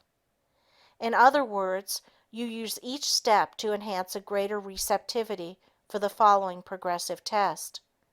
As you couple this approach with post-hypnotic suggestions that you will go deeper and deeper into the hypnotic state at a given stimulus, you set into motion a conditioned response mechanism which must ultimately guide you into a profound state of hypnosis. The foot test can be accomplished while sitting or lying down. The idea of this test is to imagine that your feet are stuck to the floor, or that your legs are so heavy that they are impossible to raise until you reach a certain count. It is best to begin this test by trying to capture a heavy, relaxed feeling in your legs. You give yourself specific suggestions along these lines. As I count to 5, I shall notice a very heavy, relaxed, pleasant feeling in both legs. It will be a very comfortable feeling, a feeling of complete relaxation. You then begin the count of 10, following out the idea of the other tests that you have successfully accomplished. You should remember that there is no time limit, and you take as much time as you need in order to get to the relaxed, heavy feeling. Once you get the relaxed, heavy feeling, you use the visual imagery technique to try to picture your legs stuck to the floor. If you are lying down, imagine you are covered by a heavy blanket, which is tightly tucked under the mattress, making it impossible for you to raise your legs. If sitting up, I tell the subject to imagine that his shoes are stuck to the floor with iron glue, and since his feet are in the shoes, it is impossible to lift them until the specific count which will enable him to do so. Here are the suggestions you can use for the second part of this test. As I continue to count to 10, I shall find that it will be impossible for me to raise my legs. I shall try at the count of 10, but it will be absolutely impossible to raise my legs until I count to 15. At that time, I shall be able to raise my legs easily, and the heavy feeling will leave as well. You then continue with the count, giving yourself appropriate suggestions. Once this test is accomplished, you use the visual imagery technique to see yourself accomplishing the hand levitation test, number 5. Be sure you give yourself the post-hypnotic suggestion that the next time you hypnotize yourself, you will fall into a deeper and sounder state. I'll assume that you have been able to get a relaxed, heavy feeling in your legs. You have reached the count of 5 and are ready to proceed further. Here are sample suggestions you can use. 6. My legs are becoming extremely heavy. 7. I'll be unable to lift them until I count to 15. 8. I feel very comfortable. My legs are becoming heavier and heavier. 9. My entire body is completely relaxed, and my legs are so heavy that they are impossible to lift. 10. I'm in a very deep hypnotic state, and it is absolutely impossible for me to move my legs until I count to 15. At this point, you actually try to raise your legs. If you can't do it, you have reached the cataleptic state. Should you not be able to raise your legs, don't become frightened. All you need to say is, I can now move my legs. You could also say, as I count to 3, I'll be able to move my legs. However, since we have elected originally to be able to move the legs at the count of 15, it would be best to follow out this pattern. You could at this time merely count to 15, at which time you would be able to move your legs. I prefer giving suggestions between each count as follows. 11. The heavy feeling is leaving, and I shall be able to raise my legs at the count of 15. 12. I can feel the heavy, relaxed feeling leaving. 13. I am beginning to move my legs. 14. I am lifting my legs more and more. 15. I have perfect control over my bodily functions and legs. I am lifting and moving my legs. The heavy feeling is dissipating. I am in complete control. I can now give myself post-hypnotic suggestions that will be very effective and beneficial. Give yourself whatever suggestions you want at this time. Let us suppose that you tried the foot test for some time and were unsuccessful. Perhaps this puzzles you, and you wonder why it didn't work. Perhaps you were able to get a heavy feeling in the legs, but the second part of the test didn't work. The following information will help you to understand why you were unable to complete this cataleptic test. Either you had not conditioned yourself sufficiently, or you weren't really letting go enough to enter into a deeper state of hypnosis. Most subjects need to test themselves and feel secure every step of the way. They don't just plunge into the cataleptic or somnambulistic stages immediately. In this connection, I believe it can be compared with the bather who goes into the water one step at a time. Even the playful splashing directed at him by friends does not compel him to duck under the water. Instead, he continues to slowly go deeper and deeper until he is completely submerged. Wouldn't it have been easier to duck under all at once? Perhaps, but I'm sure you have either experienced the same thing yourself or seen it happen. The analogy should be clear. The subject is reluctant to do what he considers as giving up his control, when in reality, he is really more and more in control of himself as he penetrates the deeper levels of hypnosis. In reality, the subject who does not or cannot raise his feet really could move in case of emergency, even without counting to 15. He has, in effect, entered into a state in which it is too much a bother to lift his feet. A common example of this frame of mind is when you remain in bed in the morning, even though you know you will be late for work. You are just too comfortable to move, and your initiative seems to be paralyzed. Let us assume at this point that you have finally succeeded in getting the foot test to work. You are now ready for the hand levitation test, number 5. In this test, the goal is to get your hand to slowly rise and touch your chin. Once it touches your chin, you enter into a still deeper state and lower your hand slowly to your side.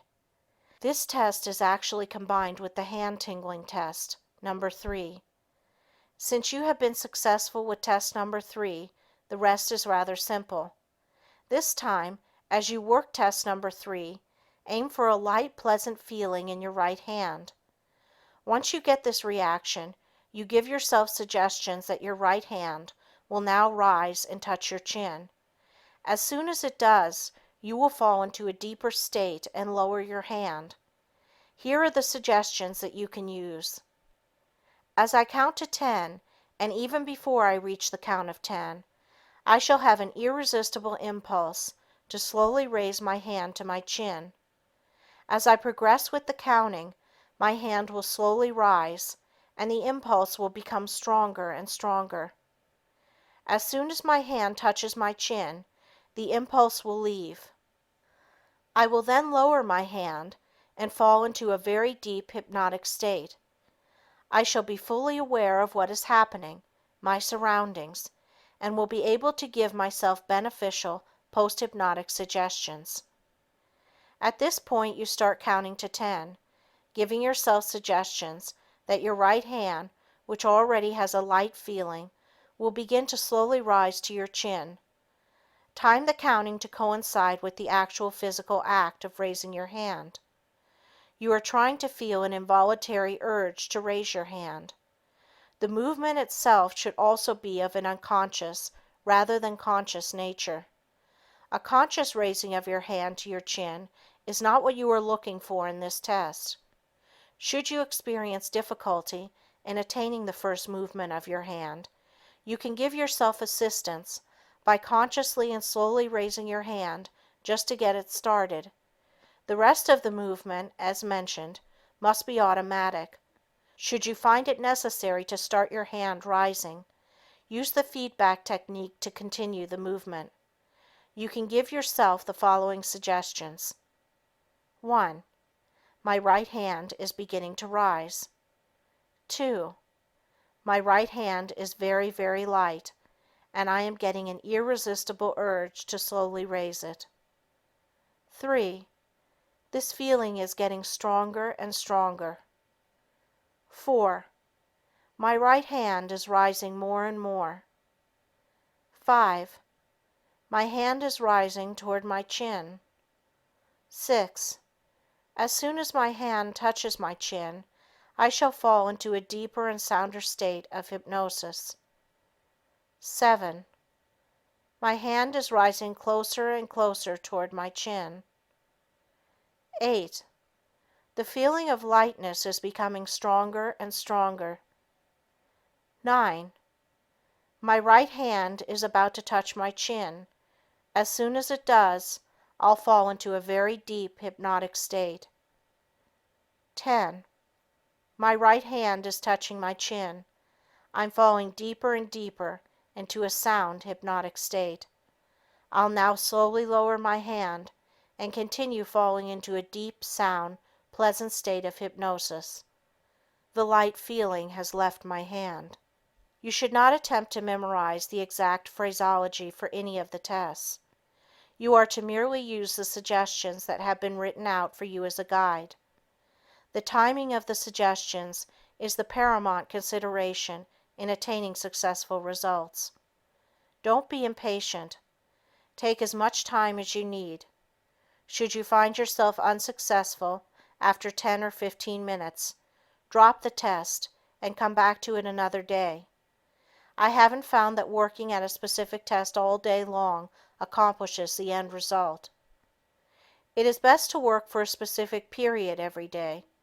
In this way, the condition-response pattern is established for the success of the tests, as well as the success of the post-hypnotic suggestions that you have given yourself.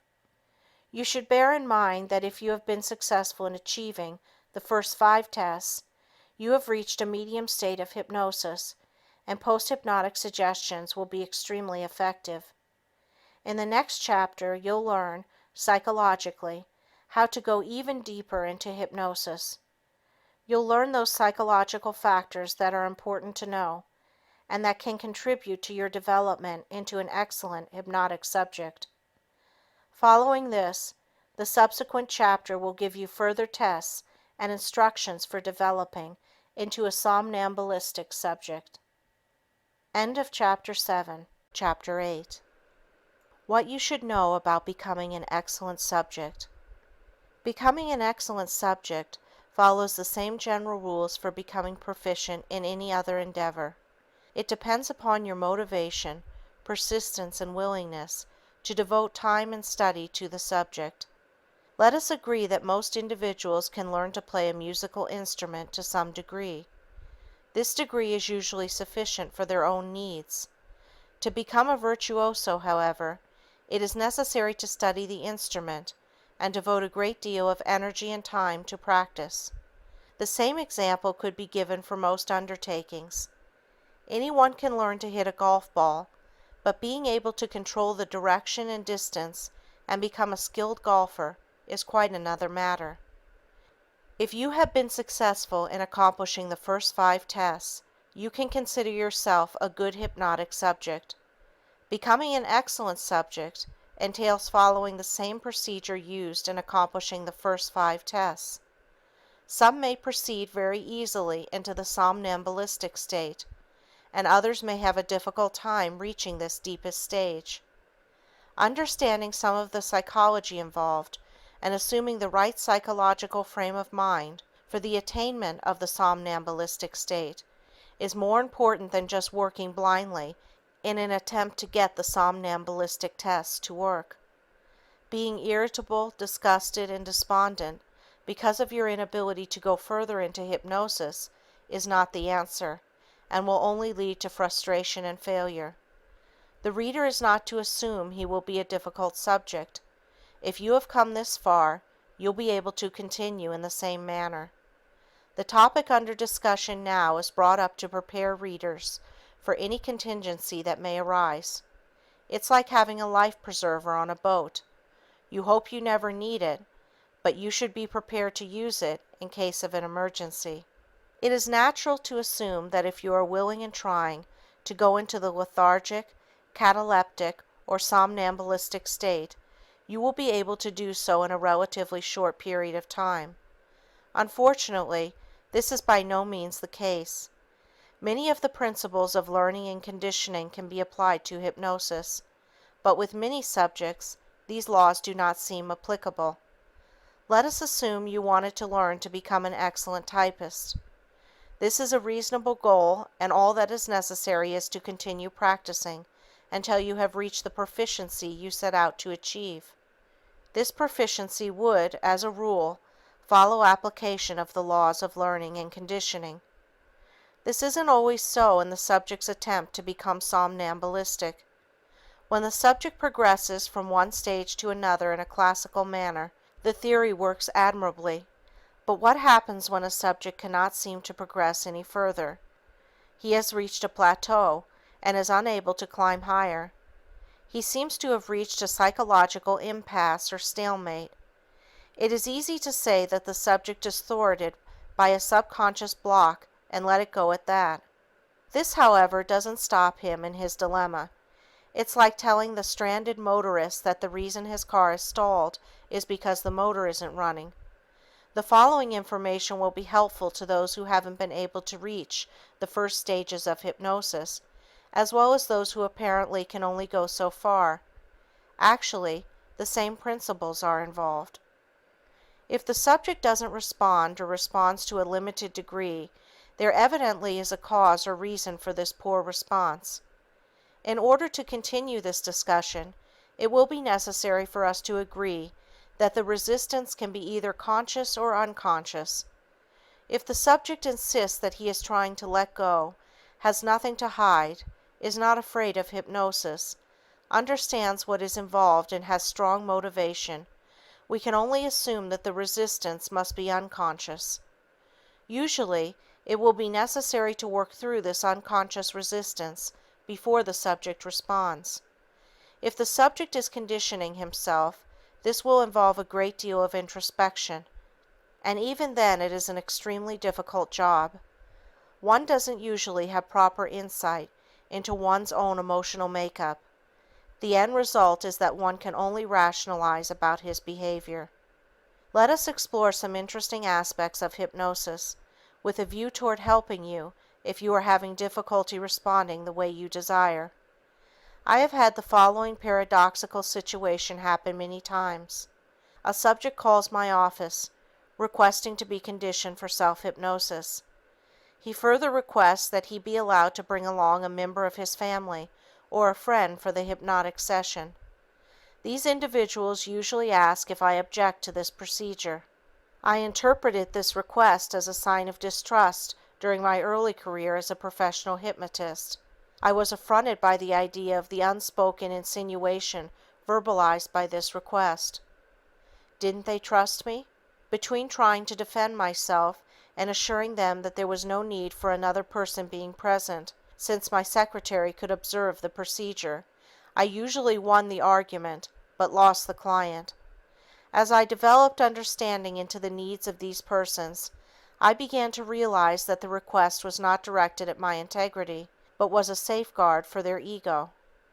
Here is an interesting sidelight that has happened frequently in regard to the foregoing situation. I would request the subject to sit near my desk and tell the onlooker to sit in back and to the side of the subject, away from the subject's view, so as not to distract him. In this situation, I invariably place the hypnodisc on a spinning portable phonograph turntable and turn it upright for the subject to look at. The hypnodisc, which is made of stiff cardboard, looks like a 12-inch phonograph record and has concentric heavy lines drawn on it. As it spins, the subject feels he is being pulled toward the center. At the same time, it causes his eyes to become very tired. I have included a drawing of it on this page for those who are not familiar with this hypnotic device. The revolving hypnodisc causes a physiological reaction and must work with everyone. You feed back certain known physiological responses for the successful attainment of hypnosis. The onlooker has had no choice but to look at the hypnodisc as well. As I suggest to the subject that his eyes are becoming heavy and tired, and that soon he'll have an irresistible impulse to close them, the onlooker is naturally hearing the same suggestion. Because this person feels a part of the hypnotic situation, there can be no conscious resistance. Since these defenses are not hampering the attainment of hypnosis, the onlooker may readily fall under hypnosis. More than once, the onlooker has confided to me that he was getting a better night's sleep, was feeling wonderfully well, or had derived other benefits since coming to my office as an observer. The exact situation happens when the stage hypnotist is hypnotizing subjects on the stage. Many times a person in the audience, who had no intention of becoming hypnotized, becomes influenced in the same manner. Incidentally, these individuals make the best subjects. There are interesting theories as to why a subject responds or does not respond to hypnosis. I think the reader would find some of these theories interesting and perhaps gain some insight into his own hypnotic behavior. These theories are based primarily on the psychoanalytical approach to hypnosis. The most prevalent theory is that the hypnotist represents either the father image, paternal or fear hypnosis, or the mother image, maternal or love hypnosis. The father usually represents an authoritarian figure. The subject's identification can be on a conscious or subconscious level. Let us suppose the subject has ambivalent feelings toward his father. Because of this, he may not respond. Here is an opportunity to frustrate the authoritative father figure. The only trouble with this theory is that if there is an excellent relationship between the father and subject, it doesn't necessarily mean that the subject will respond easily. The stage hypnotist invariably uses a strong, authoritative approach with a great deal of success, but this approach generally does not work best in private practice. I have found that for the majority of subjects, the maternal approach works best. Perhaps the process of hypnosis awakens early unconscious memories of being put to sleep as a child. Some techniques that are used in hypnosis are quite similar to this. The subject, who is lying down, is told to close his eyes and is spoken to in a quiet, reassuring, monotonous tone of voice. The hypnotist is seated near him. The hypnotist even uses the same words that the subject has heard as a child. Sleep. Go to sleep. When you awaken, you'll feel wonderfully well. In fact, I use some special music that I have recorded for inducing hypnosis. The first musical selection is Brahms' Lullaby. Children's music boxes invariably contain this selection, and the melody cannot help but activate a pleasant nostalgia. It is a memory associated with love and tenderness. This brings us to the fact that hypnosis may offer the subject a chance to escape from the reality of pressing problems into a state of complete irresponsibility. In fact, one theory of hypnosis equates the hypnotic state as a form of unconscious regression and need for submission. The male subject may have a strong positive identification with his mother rather than his father. It is part of the unresolved Oedipus complex. He sees his mother as a kind, loving individual, always ready to help. Even if the mother did something socially unacceptable, the individual would defend her vehemently. The father, who might do something wrong, would rarely be excused. Just the opposite is true with the female subject. When asking the female child, "Whose girl are you?" the answer is invariably, "Daddy's girl." When asking the male child, "Whose boy are you?" the answer is invariably, "Mama's boy." We accept this transference of identification as a normal process of growing up. When it isn't normally resolved, it can account for severe personality problems. One might assume, therefore, that a woman hypnotist could better hypnotize a male subject, and a male hypnotist could better hypnotize a female subject. But this is not true, except for cases such as we have just mentioned. One school of thought feels that there is a strong submissive tendency in all of us, and hypnosis gratifies this wish. The individual's need for dependence is also met. In this case, the hypnotist becomes omnipotent, being able to alter feelings that ordinarily distress the individual. Normally, adults, when confronted by a particularly upsetting experience, might want to be held closely by an intimate friend or member of the family. Don't we frequently put our arm around a friend in grief, trying to comfort him? The inner strength which is created by hypnosis within the total personality structure of the subject lessens dependency upon the hypnotist, much in the same fashion as we need the doctor less as we start to recover from an illness. Self-hypnosis further lessens dependency, for no authoritarian figure is used. The subject's attitude toward authority is important to know. It is well known that officers in the Army are more difficult to hypnotize than non-commissioned men. The enlisted man, by a process of indoctrination and conditioning, is taught to obey and follow orders without reasoning. The transference of authority to the hypnotist is readily accomplished because of this conditioning process. The Army doctor, when treating patients psychologically, replaces his Army jacket with a regular white medical jacket to increase rapport. One interesting theory is that the subject responds as he thinks the hypnotist would like him to. This is termed role-playing. When asking a subject under hypnosis his name, you usually get a very slow, deliberate answer, as though the subject were in a trance. You tell him that he can answer in a normal speaking voice and tempo, and his further replies are to be in the same manner as his waking state. Another theory along these lines is that the subject acts as he believes a hypnotized person would act. This too is role-playing, but it does not explain analgesia, such as when the dentist hypnotizes the patient and proceeds to drill a tooth. No one, with the possible exception of a highly neurotic, psychic masochist, is going to endure excruciating pain just to please the doctor.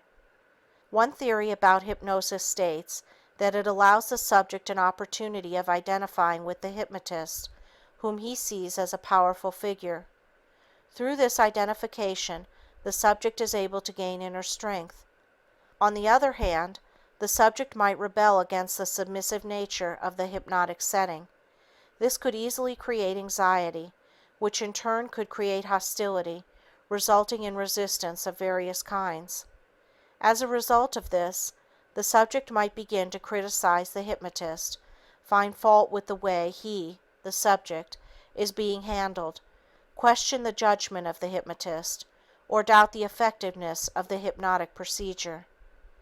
Many investigators assert that the rapport, meaning the relationship between the subject and hypnotist, is all important. This is true, and the relationship can and does have many ramifications. In psychotherapy, the term transference is used to denote this relationship. The relationship is further described as a good or bad transference. There is also a countertransference, which indicates the reaction of the therapist to the patient. Naturally, in order for the subject to respond, there must be good rapport. I have tried to indicate that there are complexities that may arise in the hypnotic setting. There are many conflicting theories as to why a subject does or does not respond. There are no set rules to follow, and one's intuition, experience, and judgment help solve any problem that arises. Let me relate another frequent incident. I have had subjects come to me after they were unable to be hypnotized by several other professional hypnotists. They have complained that the hypnotists weren't good hypnotists because they couldn't hypnotize them. After all, they ask, hadn't they been willing subjects? My usual answer is that the fault, if there is one, is not with the hypnotists and really not with the subjects. It is a matter of exploring what has happened and then deciding on a course of action to ensure success. I am firmly convinced that the subject responds when he is positively, without equivocation, ready to do so. He keeps testing the response to make sure he is in control. He fears a reduction in his voluntary level of reality attachment and control. Unresponsiveness proves to him that he has this control. As long as he does this, which is a natural response, he never lets go sufficiently to attain hypnosis. Hypnosis, as we know, is a very sensitive state. It requires complete faith and trust in the hypnotist. If it is lacking, the subject never does respond. The phenomenon of hypnosis is entirely subjective in nature, and its success lies within the total personality structure of the subject. If there is resistance to hypnosis itself or to the deepening state, the subject, by his own honest evaluation and verbalization of his resistance, can do much to become a better subject. Hypnosis must begin with the acceptance by the subject of certain basic fundamentals that we have already discussed, rather than of the forcefulness of the hypnotist. The deepening of the hypnotic state lies in the intensification of the conditioned response mechanism once it has been initiated. You should not expect to achieve immediate results, although sometimes this does happen. As you continue to work with perseverance, intelligence, and enthusiasm, you will definitely achieve the goals that you have set for yourself.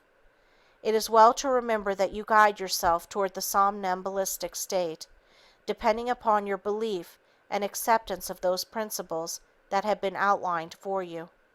I have attempted to point out some of the salient points and theories to keep in mind in your attempt to develop into an excellent hypnotic subject. Some of these only pertain to the situations where the hypnotist works with the subject. Many of the problems inherent in this setting are not applicable to the situation where the subject is hypnotizing himself. Both settings have their advantages and disadvantages. As long as you proceed to follow the instructions given you, you can feel assured that you will finally achieve self-hypnosis. It should be emphasized that it is vital to adopt the right frame of mind in your attempt to achieve self-hypnosis, particularly a deep state. If you approach hypnosis with a prove-it-to-me attitude, nothing is going to happen. Self-hypnosis requires practicing a set of mental exercises or mental gymnastics. To acquire the ultimate from this training requires systematic conditioning. The word training is used quite extensively in hypnotic literature. The use of the word implies that hypnosis can be attained by a training period. The literature speaks frequently of a subject being trained to respond in a certain way. Obviously, this means over a certain period of time. It also means you train yourself to become a good hypnotic subject. It is a skill that all can acquire. There are 4 books dealing specifically with self-hypnosis that I would recommend to you for further reading. They are What is Hypnosis? By Andrew Salter, Hypnosis and Self-Hypnosis by Bernard Hollander, M.D., Autogenic Training by Johannes H. Schultz, M.D., and Self-Hypnosis, Its Theory, Technique, and Application by Melvin Powers. End of Chapter 8. Chapter 9. Techniques for Reaching the Somnambulistic State. As indicated in the last chapter, the attainment of the somnambulistic stage of hypnosis can represent an extremely intricate procedure. Because of certain inherent characteristics of this stage, it is easier to attain by hetero-hypnosis. However, this does not preclude the fact that it can be reached without the aid of a hypnotist. More important than the testing and deepening procedures that I shall outline for you in this chapter are an understanding and an awareness of some of the complexities involved, first in achieving the hypnotic state, then deepening, and finally reaching somnambulism. There are no absolute or final answers to the many problems that can arise. You can become entangled with rationalization so easily when you want the facts to fit a particular theory. I point this out to the reader because, as the subject goes deeper, the procedure can become more complicated. There are many interesting phenomena which can be elicited in the somnambulistic state. They are of interest for the most part to students of abnormal behavior and are pertinent from an academic viewpoint. They do not fall within the province of this book or of hypnosis for therapeutic purposes and might lead the reader astray. Should readers be interested in further hypnotic phenomena, I refer them to Modern Hypnosis by Leslie Kuhn and Salvador Russo, Ph.D., Experimental Hypnosis by Leslie Lecron, Time Distortion in Hypnosis by Milton Erickson, M.D., and Lynn F. Cooper, M.D., and Hypnotism, An Objective Study of Suggestibility by Andre M. Weizenhofer, Ph.D. As discussed previously, some individuals experience difficulty in attaining the deeper hypnotic states. My advice is to be patient and to continue working with yourself. It is not imperative or vital to reach the somnambulistic stage for therapeutic results. It is a misconception on the part of many students that they must go into the deepest state possible to obtain results. Dramatic changes can come about at all levels of hypnosis. The somnambulistic stage is necessary in hypnotherapy when there is a need for the patient to relieve some traumatic episode. It is also useful when the patient is reluctant to consciously discuss certain aspects of his problem. Many hypnotherapeutic techniques such as amnesia, hypermnesia, progression, paramnesia, automatic writing, dream induction, regression, production of experimental conflicts, and crystal or mirror gazing require a somnambulistic state. For those of you interested in hypnotherapy, I can recommend no finer book than Hypnotherapy of War Neurosis by John G. Watkins, Ph.D. In this book, the theory of hypnotherapy has been diagrammatically presented for easy comprehension and shown to be an amalgamation of concepts and practices from various schools of thought. Most students of hypnosis equate the phenomenon of amnesia with the somnambulistic state. The mistake they make is in trying to achieve amnesia. It's similar to the dog trying to catch his tail. It is impossible for the subject to effectively suggest amnesia to himself. If he remembers what he was supposed to forget, he has failed. If he truly doesn't remember what he was supposed to forget, he doesn't even remember the amnesia suggestion and can take no satisfaction from his success because he is not aware that he has accomplished the post-hypnotic suggestion. Unless an elaborate set of post-hypnotic suggestions are worked out, It is an impossible test for self-hypnosis. I know the reader is anxious to begin his conditioning for the somnambulistic state, but there are still a few pertinent remarks which should be remembered before proceeding further. The reader should not memorize verbatim any of the tests involved in proving the somnambulistic state. All that is necessary to remember is the general form and the goal you seek. The goal is to increase your suggestibility, which in turn means deepening of the hypnotic state.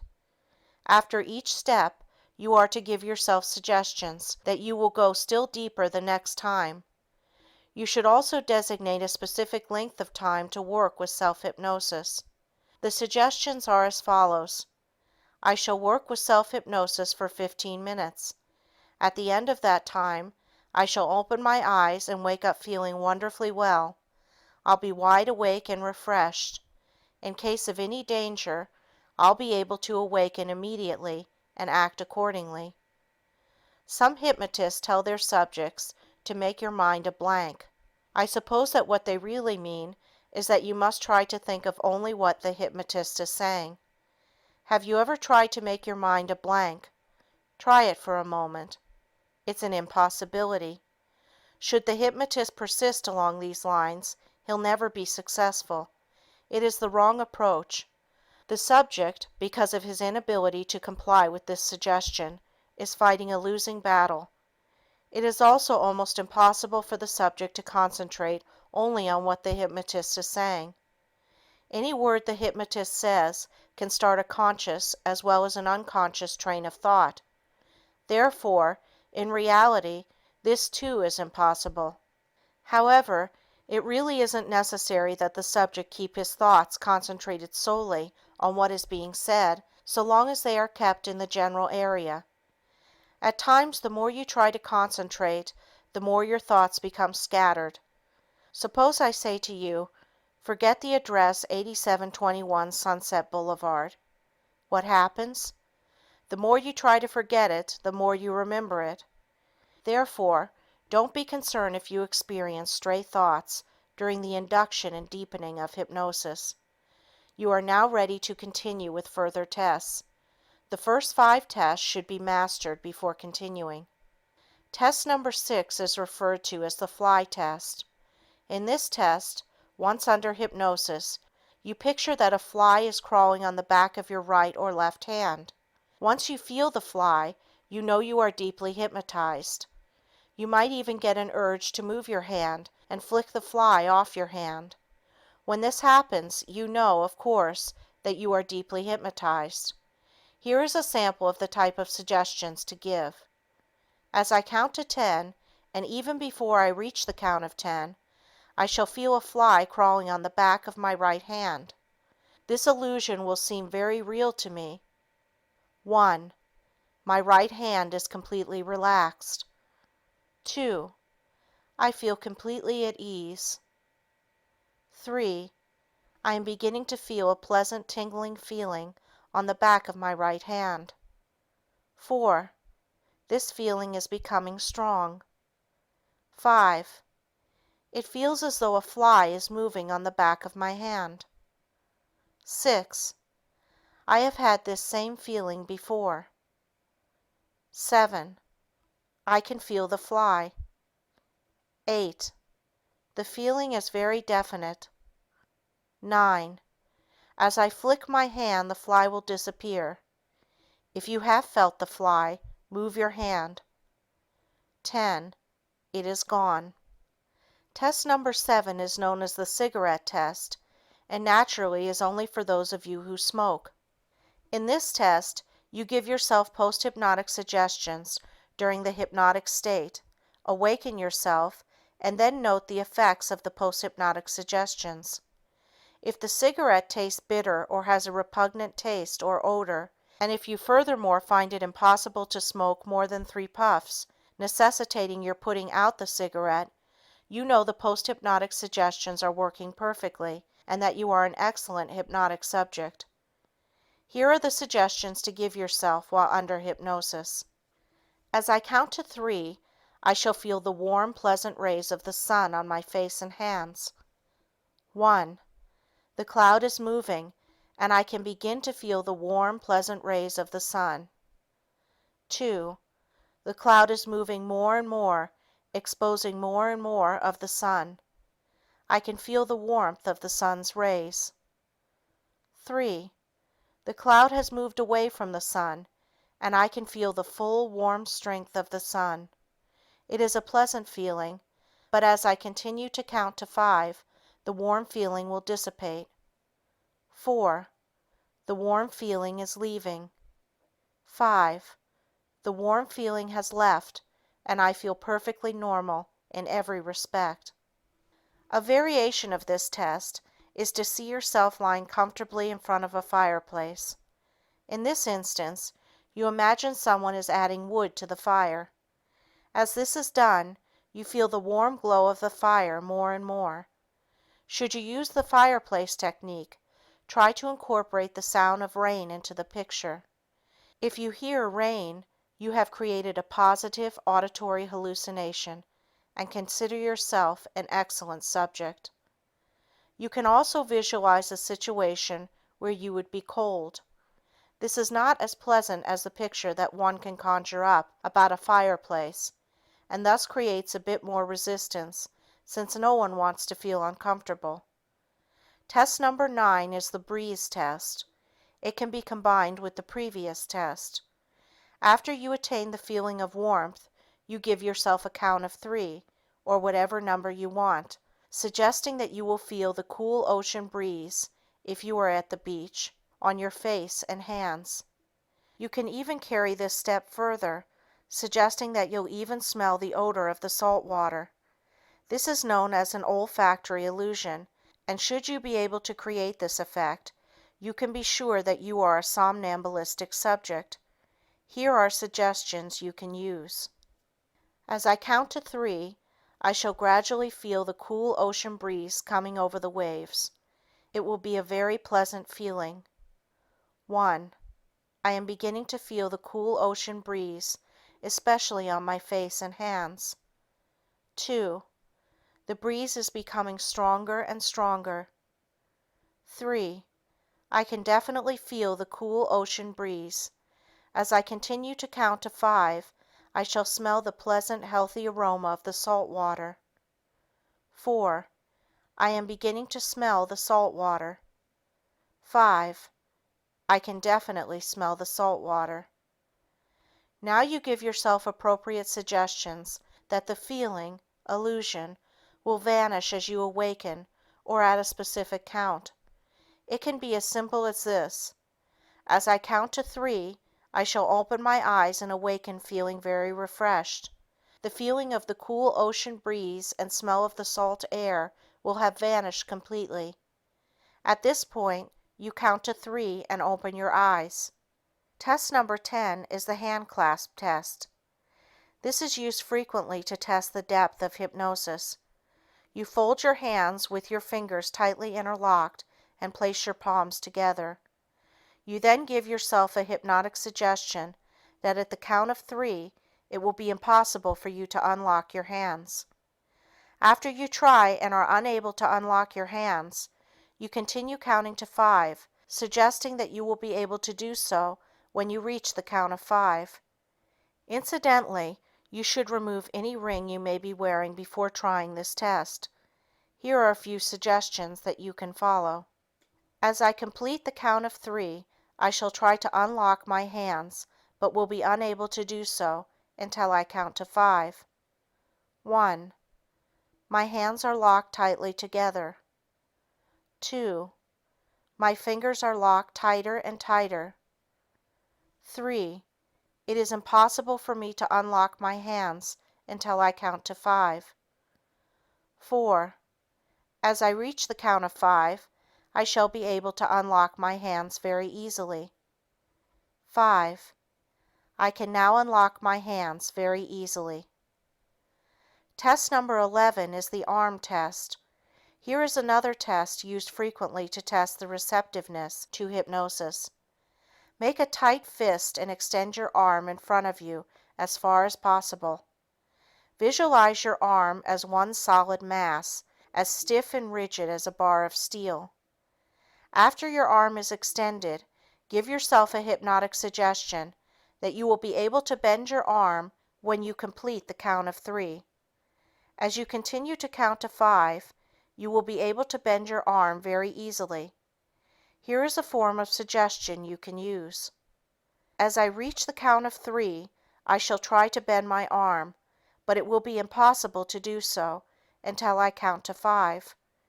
No matter how hard I try, it will be absolutely impossible. 1. My arm is stiff and rigid as a bar of steel. 2. I can feel the rigidity in my arm. 3. It is impossible for me to bend my arm until I count to 5. 4. I can feel the stiffness slowly leaving. 5. I can now bend my arm easily and it feels normal in every respect. Test number 12 is the eye test. This is probably the most widely used test in hypnosis. Many subjects equate the inability to open the eyes with hypnosis.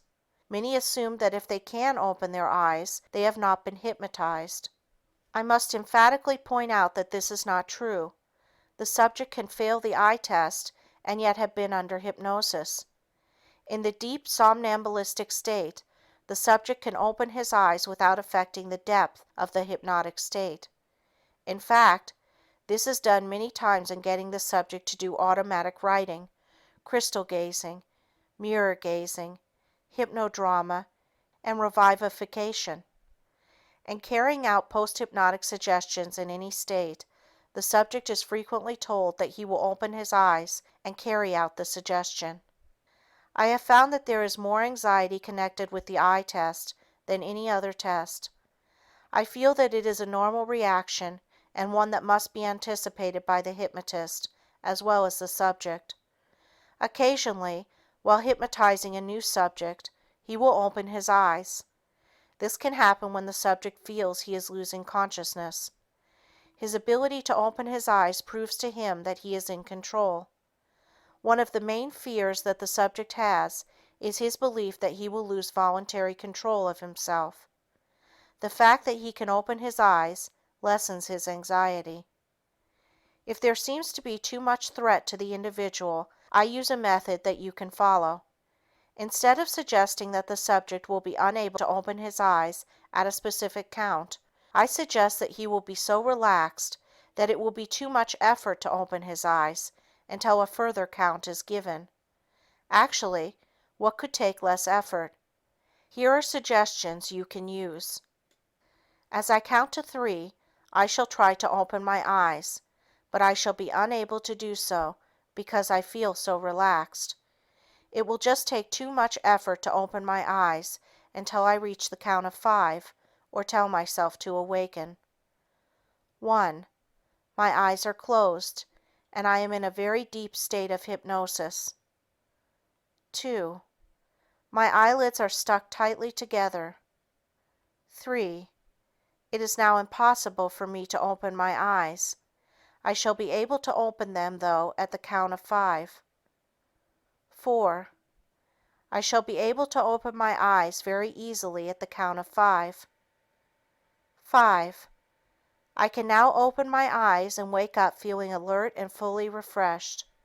In accomplishing the eye test, you try to create a vivid picture of yourself being completely and fully relaxed.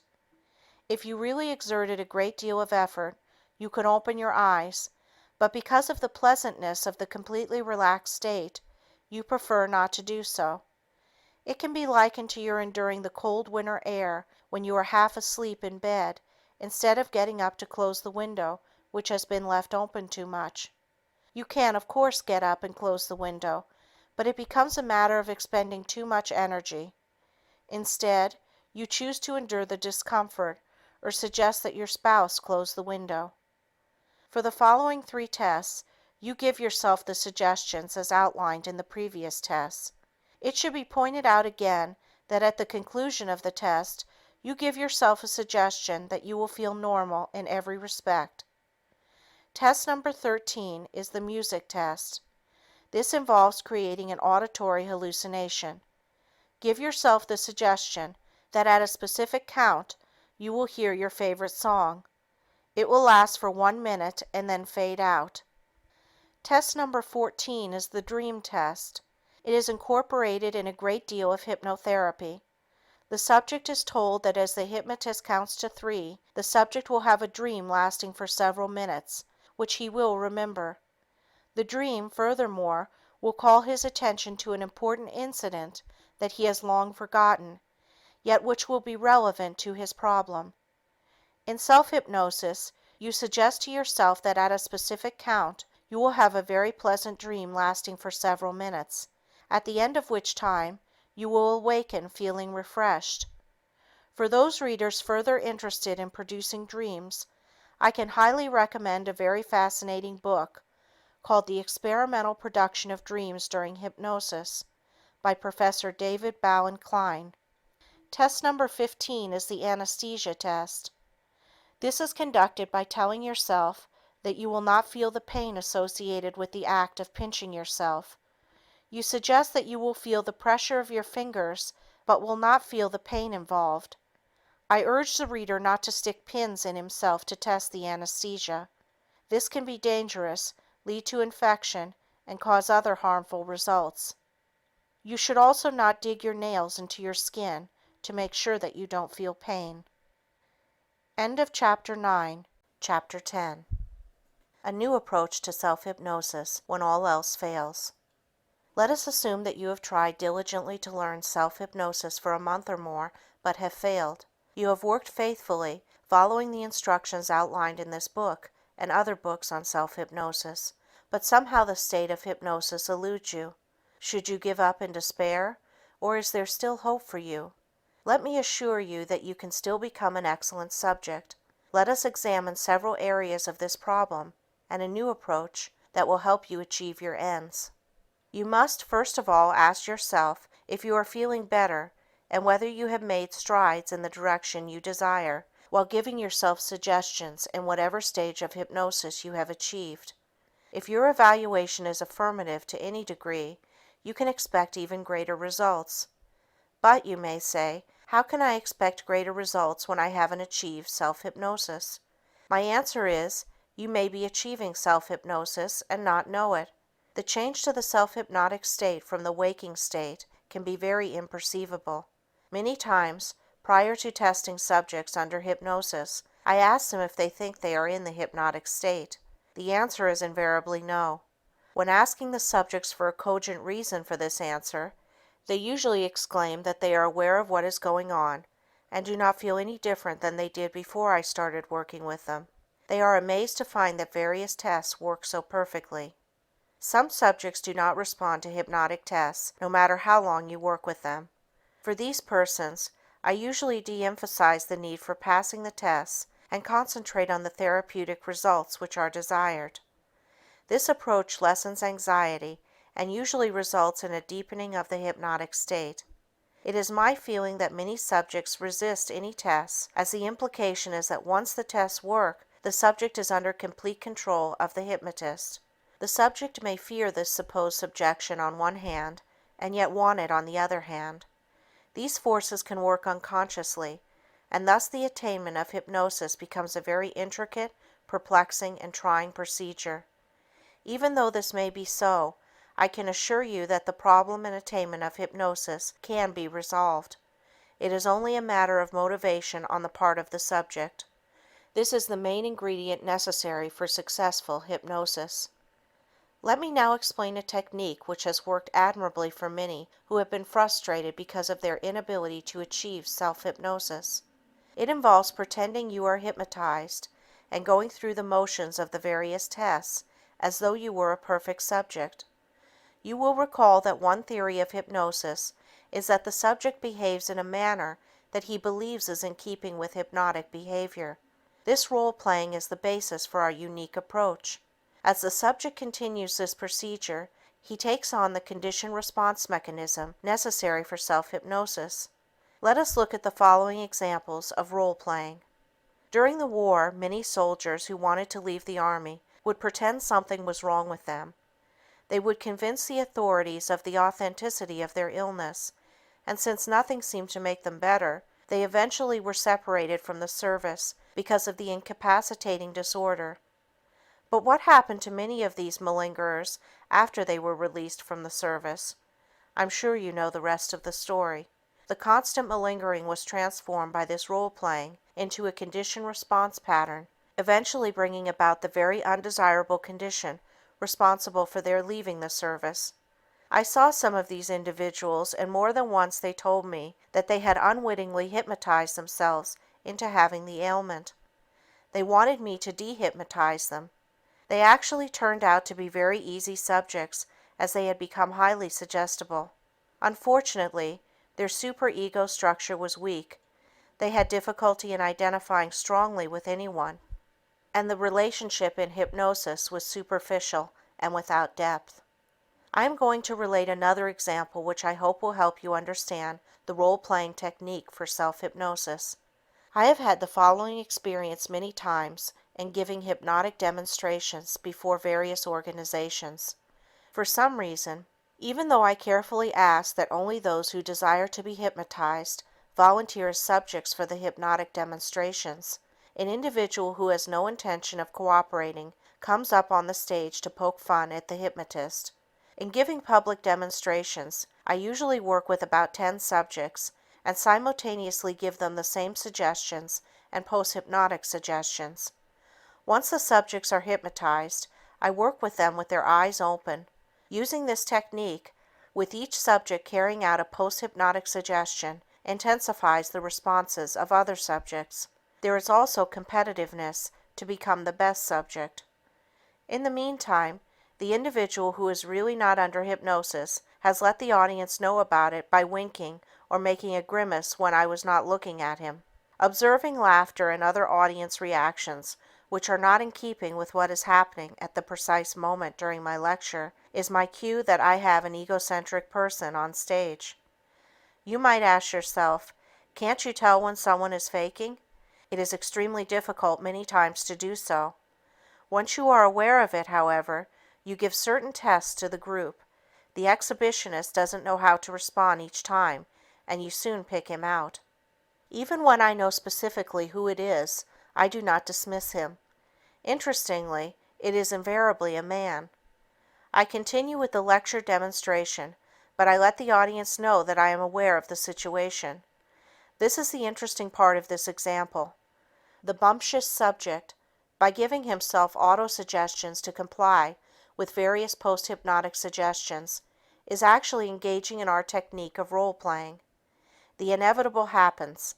He finds himself hypnotized, despite his obvious intention not to be affected in any way. Any hypnotist can recount similar incidents. What can you learn by the example just presented? What if you purposely set about doing the same thing in your attempt to achieve self-hypnosis? The obvious answer is that the technique has a good chance of working, and as a result you will achieve self-hypnosis. This method has worked with many recalcitrant subjects. To follow this plan, go back to Chapter 6, How to Attain Self-Hypnosis, and use the role-playing technique. You'll be pleasantly surprised at how this approach will act as a catalyst. Remember, once you obtain the eye closure, give yourself whatever therapeutic suggestion you desire, plus the post-hypnotic suggestion that the next time you will fall into a deeper and sounder state of hypnosis at the count of 3, or any other cue you desire. I know you may protest using the role-playing technique with the question, if I'm not under hypnosis, why give myself therapeutic post-hypnotic suggestions to condition myself to go under hypnosis at a specific count? You may further protest that you are only fooling yourself. My answer is, what if you are? What is lost by doing it? You have everything to gain and nothing to lose. Are you not really interested in the end result and not the means? The attainment of the self-hypnotic state is not in itself the end result. It is a means to help you achieve your goal. Don't many people carry or wear good luck charms of a religious or non-religious nature? Don't we accept these items in our society? The four-leaf clover and rabbit's foot, as symbols of good luck, have been part of our culture for a long time. We are all sophisticated enough to know that they do not have an intrinsic value, but don't they do something for our mental attitude? This same problem is precisely what you are to follow in using the role-playing technique. If you believe, expect, and imagine that you will be successful in this approach to self-hypnosis, I can assure you that you will. May I urge you not to reject this novel and unorthodox approach. Many have had excellent results when other methods, even those of a professional hypnotist, have failed. Some of you may recognize this approach as another means of applying the visual imagery technique. Whatever you choose to call it, I reiterate, you can expect good results. It is only necessary that you follow the instructions and adopt the right attitude. By the right attitude, I mean that you should adopt the conviction that you are going to achieve self-hypnosis, even though you might have experienced difficulty up to now. Hypnosis is a conviction phenomenon. It is possible that you may say you are not suggestible. Actually, your lack of response proves your suggestibility. You have been influenced by negative suggestions. Everyone is suggestible to some degree. You have become extremely suggestible to conscious or unconscious stimuli, which are definitely affecting your ability to respond. You need only use this latent suggestibility and make it work for you. What would you say about the suggestibility of a person who doesn't want to talk about hypnosis? This person has never read a book on hypnosis and absolutely doesn't want you or anyone else to hypnotize him. Would you believe this person is a potentially good hypnotic subject? I can tell you by practical experience that once this person allows himself to be hypnotized, he turns out to be a perfect subject. Responding to either end of the suggestibility scale is indicative of success with hypnosis. It becomes a matter of manipulating this suggestibility skillfully in order to achieve results. Let me give you another example which may help. Which one of these two lines drawn on this page is longer, line AB or line CD? What is your answer? Did you think both were the same? Take a ruler and actually measure them. You'll find line AB longer than CD. But, you reply, every other time both lines were the same. This is a familiar optical illusion, which is used many times in basic courses in psychology. It is known as the Mueller-Lyer illusion. My contention is that if you said, both are the same size, you are potentially a good subject. You respond perfectly to previous conditioning. Thus you are responding as anticipated. If, on the other hand, you picked line AB, you are normally suggestible. If you honestly picked line CD, you are extremely cautious and respond best to reverse psychology. Once again, you are highly suggestible, but toward one extreme. Here's another interesting experiment. Would you say that lines AB and CD were perfectly straight? I'll let you figure out what your response means to this test by yourself. You can take a ruler to determine if the lines are straight. We all respond unconsciously to stimuli of some sort. Word association tests are based on this principle. Aren't your reactions automatic to the following terms? Democratic Party, Republican Party, Communist Party, mother, father, movie star. If I mention the name of a famous person, city, or country, the same immediate unconscious reaction takes place. Let's try it. Theodore Roosevelt, Harry Truman, Dwight D. Eisenhower, John F. Kennedy, Albert Einstein, Albert Schweitzer, Eleanor Roosevelt, Boston, New York City, Hollywood, Miami Beach, United States, England, France, Italy, Israel, Africa, Russia, China, India, and South America. The response and image keep changing, don't they? I am trying to point out that this reaction is automatic because of previous conditioning. I could mention almost anything and the same automatic reaction would take place. The reaction would always be the same, unless something had happened to change or alter your response. Let us mention the word hypnosis. Some sort of reaction must take place. This can either be positive, negative, or neutral for our purposes. You really don't have to think about your response, as it is automatic. The point to remember is that a definite response has taken place, which will either help or hinder your attainment of hypnosis. If the response should be negative, it can be changed by gaining knowledge and actual experience in hypnosis. It is natural to have a bit of uneasiness when first experiencing or thinking about being hypnotized. After all, you haven't been exposed to hypnosis in a therapeutic setting and couldn't have formed a favorable reaction. Your response is probably derived from a fictionalization of hypnosis. The initial task of the hypnotist is to create, by educating the prospective subject, a favorable attitude so that the subject allows himself to be hypnotized. What does this mean specifically to you if you are having difficulty learning self-hypnosis? It means that through repeated exposures, you will finally respond. You will realize there is no need for anxiety in regard to your response. This inner feeling will, in turn, have a cumulative, favorable effect upon your unconsciousness, which will result in your finally responding to hypnosis. Suppose you still maintain and insist that you are not suggestible and wonder if you will ever respond to hypnosis.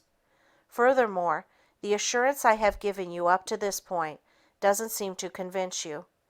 If you have tried diligently to achieve self-hypnosis, you cannot be blamed, but let's try an experiment to test your suggestibility. It is well to ponder my statement that if you do not respond, it is a sign of being suggestible, but in a negative sense. Lack of response is a manifestation of this negative suggestibility. My contention is that you are definitely suggestible. Let us see what happens to you in trying the following classical experiment. It is called Chevreul's pendulum test. Draw a circle with about a 6-inch diameter and mark it as shown in the illustration. Next, take a ring and attach a string to it. If you have a locket, it will do as well. The hypnotist uses a crystal ball and chain for this experiment. Hold the end of the string or chain and keep the ring or whatever object you are using about 3 inches above the center of the circle. Now concentrate and fix your gaze on the ring, crystal ball, or locket. Mentally suggest to yourself that the object will begin to revolve in a circular manner following the numbers 1, 2, 3, and 4. Picture in your mind's eye that this circular motion is becoming wider and wider. Work at this image for several minutes. Did the object begin turning to the right following the numbers? Did the circle become larger and larger? If it did, you are absolutely suggestible, are influenced by your own suggestions, and therefore, if you follow instructions, can learn self-hypnosis. You can be trained to acquire this skill. If the experience did not work, try it again. Concentrate harder and try to visualize more intently the object revolving in a circular manner. You are not to rotate the object consciously or help it in any way. The action must stem from your subconscious. The thought of the crystal ball or ring revolving in a clockwise or counterclockwise direction invariably causes an involuntary muscle reflex action to take place. This phenomenon is known as ideomotor action.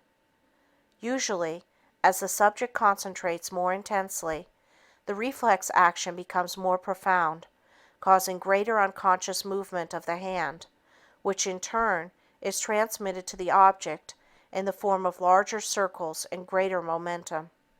The time required for the successful accomplishment of this test depends upon the degree of suggestibility of the subject. An interesting action is to see the object revolve in an opposite direction than suggested. It gives a clue to the personality structure of the individual. The Ouija board works on the same principle as Chevreul's pendulum test. Many times the aspirant will remark, "I swear I didn't make it move."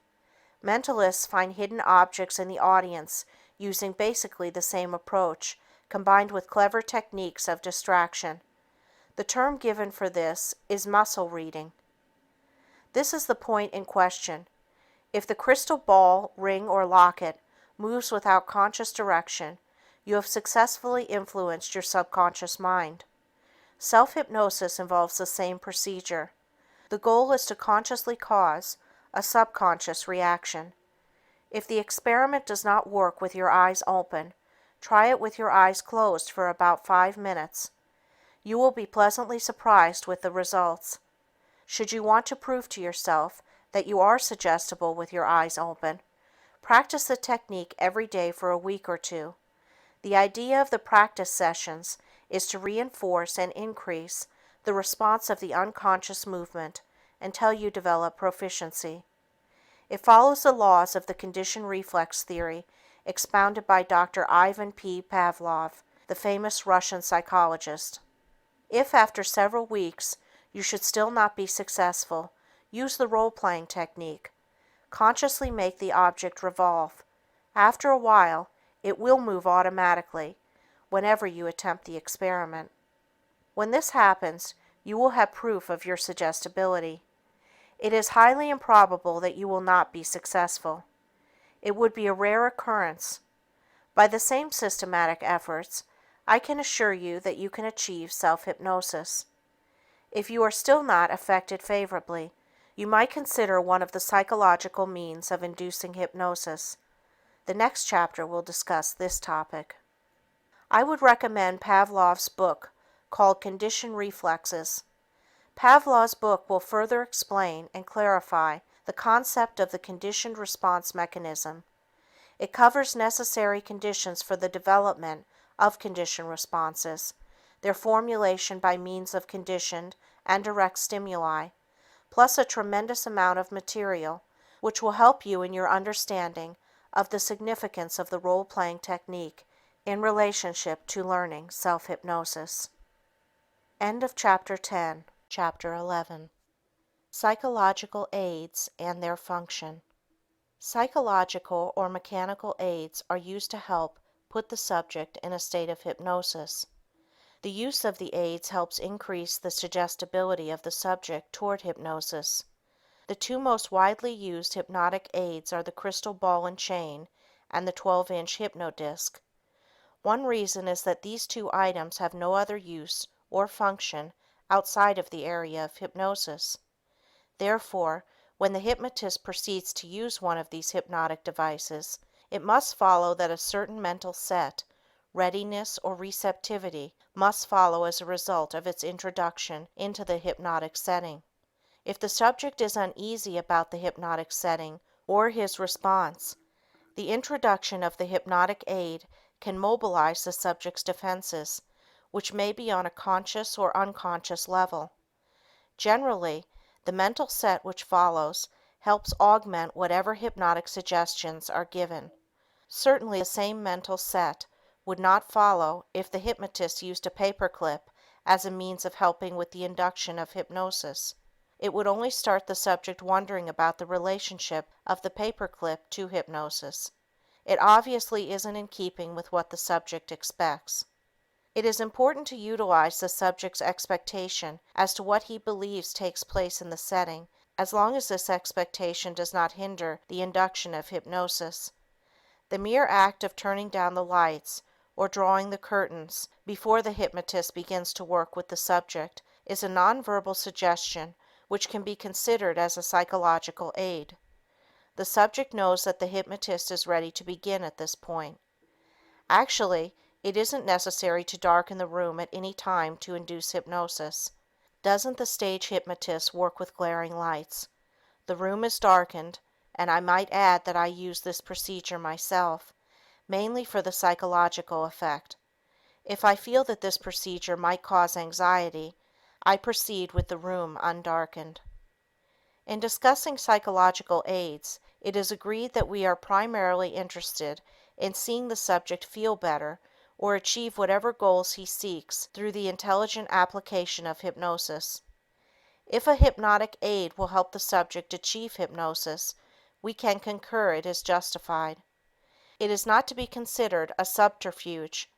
If the physician administers a placebo to a patient with the remark, "Here is a new medicine that can help your condition," and if this technique does help alleviate the patient's condition, it is considered good medicine. You must know beforehand that in using the 12-inch hypnodisc, the subject's eyes must begin to water, his eyelids must get heavy, and eventually he must close them. Even before you begin to use the hypnodisc, you suggest that these conditions will take place.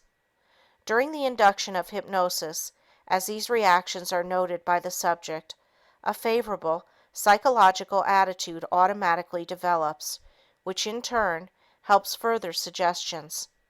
If the subject reacts favorably to suggestions A, B, and C, it follows that he is more prone to accept suggestions D, E, and F, which are therapeutic in nature.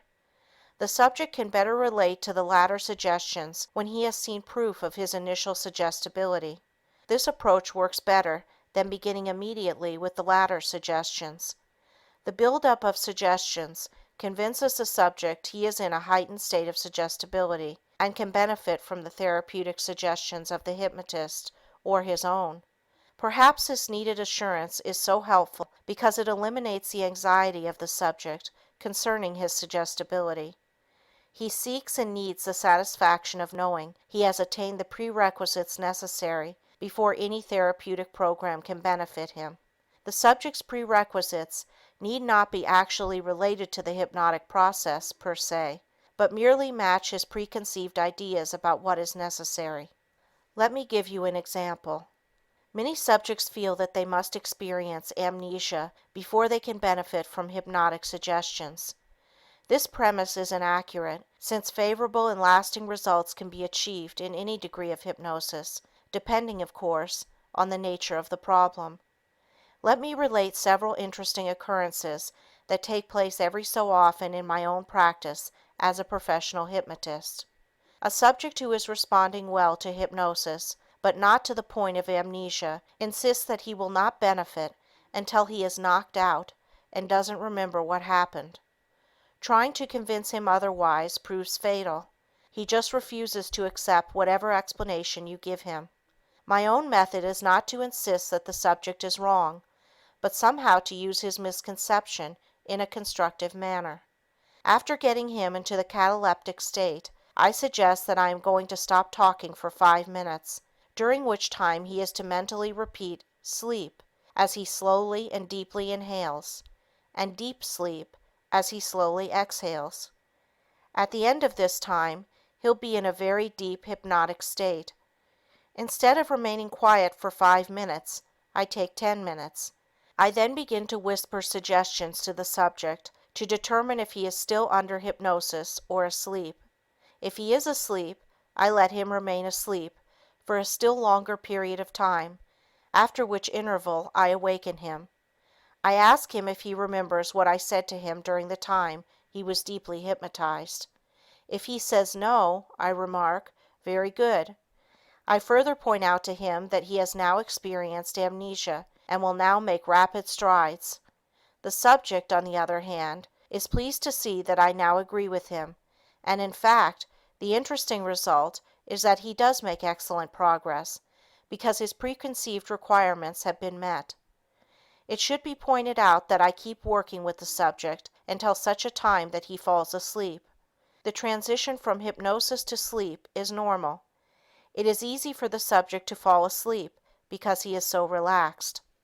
Let me tell you of a similar experience. Before telling you of this psychological technique, it is only fair to point out that the professional hypnotist varies his approach from subject to subject, not only to suit the needs of the subject, but to break the monotony of using only a few successful procedures. His experimentation helps develop not only new procedures, but new concepts relative to the general nature of hypnosis and its many ramifications. I was interested to see what would happen to a subject if he thought he was deeply hypnotized without ever giving him verbal suggestions or reassurance that he would feel better or overcome his problem. Of course, if the technique did not work quickly, I would drop the procedure for a more orthodox approach. Instead of trying to really hypnotize the subject, my aim is to get him to sleep. Once he is asleep, I let him remain so for about 30 minutes. Without having ever given him a therapeutic suggestion, I awaken him and inquire if he remembered what happened. If the answer is no, I tell him I'll hypnotize him again next week, and this concludes the visit. When he returns next week, I ask him, "How did you feel during the week?" The answer is generally, "Much better." I keep repeating this procedure until such a time that the individual has attained the goals that he seeks. I know that the reader may be surprised that I would divulge such an unconventional procedure. The principle is the same as the physician using a placebo. I do so to illustrate the point that I made earlier in this chapter, that so long as certain of the subject's requirements are met, whether valid or invalid, the subject's suggestibility is greatly enhanced. Naturally, the unsuspecting subject equated the period of not remembering, which was, as we know, true sleep, with the somnambulistic state. Actually, he was helped by self-hypnosis because he felt he would now make progress because he proved to be such an excellent subject. It is true, he was not using self-hypnosis, as has been outlined in this book, but he had now achieved a heightened state of suggestibility, hypnosis, and was using this state to further his own ends. The attainment of self-hypnosis can be an intricate and elusive procedure, as I have already pointed out. The purpose of the entire book is to instruct, point out, and give you the necessary understanding and knowledge required to achieve this end. Without this understanding, this can become a very frustrating effort. It is hoped that by understanding and being aware of some of the ramifications of hypnosis, you will be able to achieve your goal in the quickest possible time. It should also be pointed out that no two subjects react in the same way, and that different methods and requirements are necessary to suit the individual. It is a mistake to try to make the subject adhere to a rigid methodology. The greater flexibility of the hypnotic procedures, the greater the chance for success. Let me, at this time, further discuss some of the hypnotic aids that are used in the induction of hypnosis. We have already discussed the use of the hypnodisc and the crystal ball and chain. The same principles are involved in any other object which is used as a means of fixation or of tiring the eyes. Hypnotic phonograph records and hypnotic tape recordings represent new devices that have been instrumental in conditioning subjects for self-hypnosis. The subject plays the record or tape on his phonograph or tape recorder and is conditioned over a period of time to respond to hypnosis at a given signal or phrase. He, in turn, can change this key phrase to one of his own choosing. Should you own or have access to a tape recorder, I would suggest recording an induction of hypnosis and playing it back to yourself in this manner, as though you were hypnotizing someone else. I have produced 3 different hypnotic records and a 30-minute hypnotic tape containing the 3 records which are sold commercially. One record, called the musical hypnosis record, has a very pleasant, relaxing musical background as the voice of the hypnotist induces hypnosis. The second record, called the metronome hypnotic record, incorporates the monotonous and lulling beat of an electric metronome in the background. The subject is instructed to mentally repeat sleep as he slowly inhales and deep sleep as he slowly exhales in rhythm with the beat of the metronome. While the subject is concentrating on this activity, the voice of the hypnotist induces hypnosis.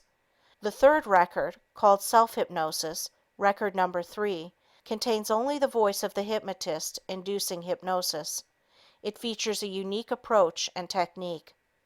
I have had a great deal of correspondence with those who have used these phonograph records and the hypnotic tape for conditioning themselves for self-hypnosis. The results are quite interesting and run the range of immediate results to no results. One person wrote that one of the records hypnotized him at the first playing and conditioned him for self-hypnosis, whereas he had failed to respond to hypnosis after many visits to one of the country's foremost authorities. I have had similar experiences after having failed to hypnotize a subject, despite many attempts. I can only speculate that the subjects in these cases unconsciously resist the hypnotist because they feel a personal threat. Since the record is impersonal, they are better able to relax and subsequently be hypnotized. Interestingly, this occurred when the subject was convinced that he was a very difficult subject. It would seem that only then was the condition-response pattern finally established. The basic function of the hypnotic records and hypnotic tape is to establish a condition-response pattern to a given stimulus. In time, most subjects are conditioned by the intelligent and systematic use of these recordings. Let me describe another varied approach to achieving self-hypnosis. One of the chief assets of a good hypnotist is to be flexible in his approach in hypnotizing his subjects. As I have already pointed out, it is necessary many times to adopt a technique that is suitable to the subject and not to make the subject adapt himself to the method of induction. We know that with the somnambulistic subjects, any procedure will put the subject under hypnosis immediately. The hypnotist gains complete control of his subject as the subject is able to put himself in the proper psychological frame of mind for hypnosis. Unfortunately, most subjects do not respond at the first session or sessions because of conscious or subconscious fears that must be gradually eliminated. Once you get the subject to relax or let go, he will naturally succumb to hypnosis. This is the problem that confronts all hypnotists. Merely suggesting to the subject to relax is not sufficient, as a rule, to bring about this desired mental state. The subject, at this point, cannot easily turn on or off his mental and physical feelings. Even if we have the subject lie down, this does not assure the hypnotic state, as the subject can still be tense. Our main problem is to get the subject relaxed. Our situation is similar to the physician telling his patient to go home and forget about a certain problem. I'm sure you'll agree that the advice is virtually impossible to follow. One of the major stumbling blocks in hypnotizing a subject or in self-hypnosis lies in the fact that although we use terms such as relax, let yourself go, and others, the subject cannot readily put the meaning of these words into effect. It is difficult for most people to let go when we live in a society that beckons us to look sharp, be alert, be on the ball, and make every minute count. Emphasis on productivity does not lend to a society of relaxed individuals. In my long experience as a professional hypnotist, I have tried many novel innovations for inducing hypnosis and teaching individuals self-hypnosis. Some have met with a great deal of success, and others have failed. It is, furthermore, difficult to determine the causal nature for success or failure. We can only theorize. I have used the following unorthodox technique for about a period of 15 years.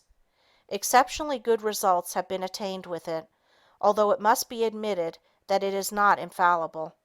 It is suggested to you as another good technique.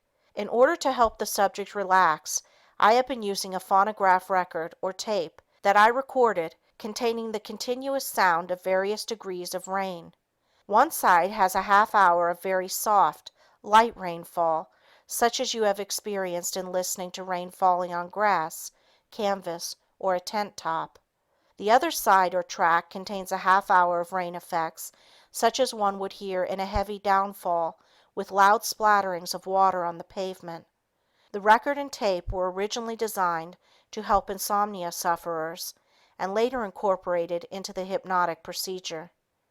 The subject is instructed to close his eyes and listen to the sound of the rain while picturing himself relaxing near a warm, glowing fireplace. As you can note, the subject again incorporates the visual imagery technique. The relaxing effect, thus produced over a period of time, enhances his chances of success in attaining a deep hypnotic state. There are many other interesting and unique devices and aids you can use for inducing hypnosis. Rather than present them all in this book, I have fully described them and their techniques of operation on a 144-page illustrated catalog. This catalog not only contains a list of hypnotic aids, but a description and listing of over 450 hypnotism and self-help books. Upon request, I shall be pleased to send it to you. Write to Melvin Powers, 12015 Sherman Road, North Hollywood, California, 91605, and ask for Hypnotic Catalog Number 7. Should you have any questions on self-hypnosis or hetero-hypnosis, I shall be pleased to answer you. End of Chapter 11. Chapter 12. The Nature of Hypnosis. Although the nature and phenomena of hypnosis are still incompletely understood, there are a multitude of theories which attempt to explain its mechanism and results.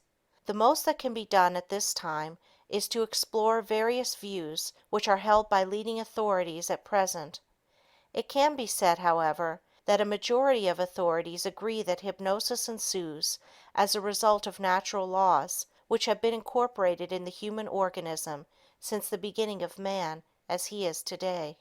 The older theories show almost as much disparity as today, but for the purposes of history it is probably necessary to enumerate only the animal magnetism of Frederick Anton Mesmer, and a mention of the hysteria syndrome by Jean Martin Charcot. Both names loom large in the history of hypnosis. Mesmer, an 18th century physician, believed that hypnosis occurred as a result of vital fluids drawn from a magnet or lotus stone, and which drew their unique qualities from the sun, moon, and stars. Charcot, as well as Pierre Janet and others, was convinced that hypnosis was a form of hysteria, and that only hysterics could be hypnotized. The former, Mesmer, thought further that metal became imbued by the solar qualities, and his system is also known as metallurgy, by which he meant the proper application of metals. Naturally, these theories have been largely abandoned today, although there are still a few who think that hypnosis is a form of hysteria. Some pioneers, notably Dr. William S. Kroger, a psychiatrically oriented obstetrician and gynecologist who limits his practice to hypnotherapy, believes hypnosis is a conviction phenomenon which produces results that parallel the phenomena produced at Lourdes and other religious healing shrines. His formula is that faith, hope, belief, and expectation, all catalyzed by the imagination, lead inevitably to hypnosis. He, like Emile Coué before him, is convinced that you cannot will yourself to be hypnotized, and that whenever the will and the imagination come into conflict, the imagination will win out. This fits in perfectly, of course, with the author's already discussed visual imagery techniques, which require a high degree of imagination. Dr. Kroger, like a few others, has proved to his own satisfaction that all hypnotic phenomena can be produced at a non-hypnotic level. A large number of hypnotists, including the author, has come to believe that hypnosis is a semantic problem in which words are the building blocks to success. Not just any words, but words which ring a bell or tap the experiential background of the subject. This is why sleep continues to be in the lexicon of the hypnotist, even though hypnosis is the antithesis of sleep. The word is used because hypnosis superficially resembles sleep inasmuch as the eyes usually are closed, the body in a posture of complete relaxation. Actually, the mind is hyperacute. Pavlov, however, believed that there was an analogy between sleep and hypnosis, in that each involves cerebral inhibition. Words, of course, would be of little use without the added effect of his conditioned reflexology. Probably the most widely held theory is that hypnosis is a transference phenomenon in which the prestige of the hypnotist and his relationship to the subject play an important role. This theory is bolstered by the fact that all schools of psychotherapy yield approximately the same results, even though the methods differ. This would logically indicate that the relationship between the therapist and the subject was the determining factor. The only trouble with this theory is that it does not explain self-hypnosis. On the other hand, we know that a strong interpersonal relationship is necessary for hypnosis. In the opening chapter of the book, I explained that hypnosis was a state of heightened suggestion in which the subject adopted an uncritical attitude, allowing him to accept suggestions and to take appropriate action. This is excellent as far as it goes, but it does not explain how suggestion works. This is the crux of the hypnotic dilemma, and the answer is far from solved. Hypnotists are much like those who use electricity every day of their lives, but have no idea of the nature of electricity. It is enough for them to know it has been harnessed for their use. If there is one thing virtually certain about hypnosis, it is that some parts of the brain are inhibited and other parts expanded by the process. Pinpoint concentration is given as the reason for this selective procedure, which narrows the horizon of the subject to what the hypnotist, or he himself, is saying, screening out all other stimuli. But why is this high order of concentration so easy under hypnosis, when Asians, notably the Chinese, have been trying for centuries to concentrate on one subject for as long as 4 or 5 seconds? We do not know the mechanics of this metamorphosis of an ordinary brain into an organ of concentrated power. According to Janet, this is accomplished through the formation of a group of unconscious memories and activities, which takes over the usual stream of consciousness type of thinking. It is implied that the process may be atavistic. One of the newer theories, one held by Dr. Louis R. Wolberg, a psychoanalyst, is that hypnosis is a psychosomatic process in that it is both physiological and psychological in character. Physiologically, Wolberg believes that hypnosis represents an inhibition of the higher cortical centers and a limitation of sensory channels, such as takes place in sleep. He also believes that the psychological process operates through transference. Others agree that it is a transference process, but that it is more of an extension of the subject's own psychic processes, which is enlarged to include the voice of the hypnotist or his own thoughts or voice. Incidentally, an excellent book along these theoretical lines is Hypnotism, an Objective Study in Suggestibility, by Andre M. Weizenhofer, Ph.D.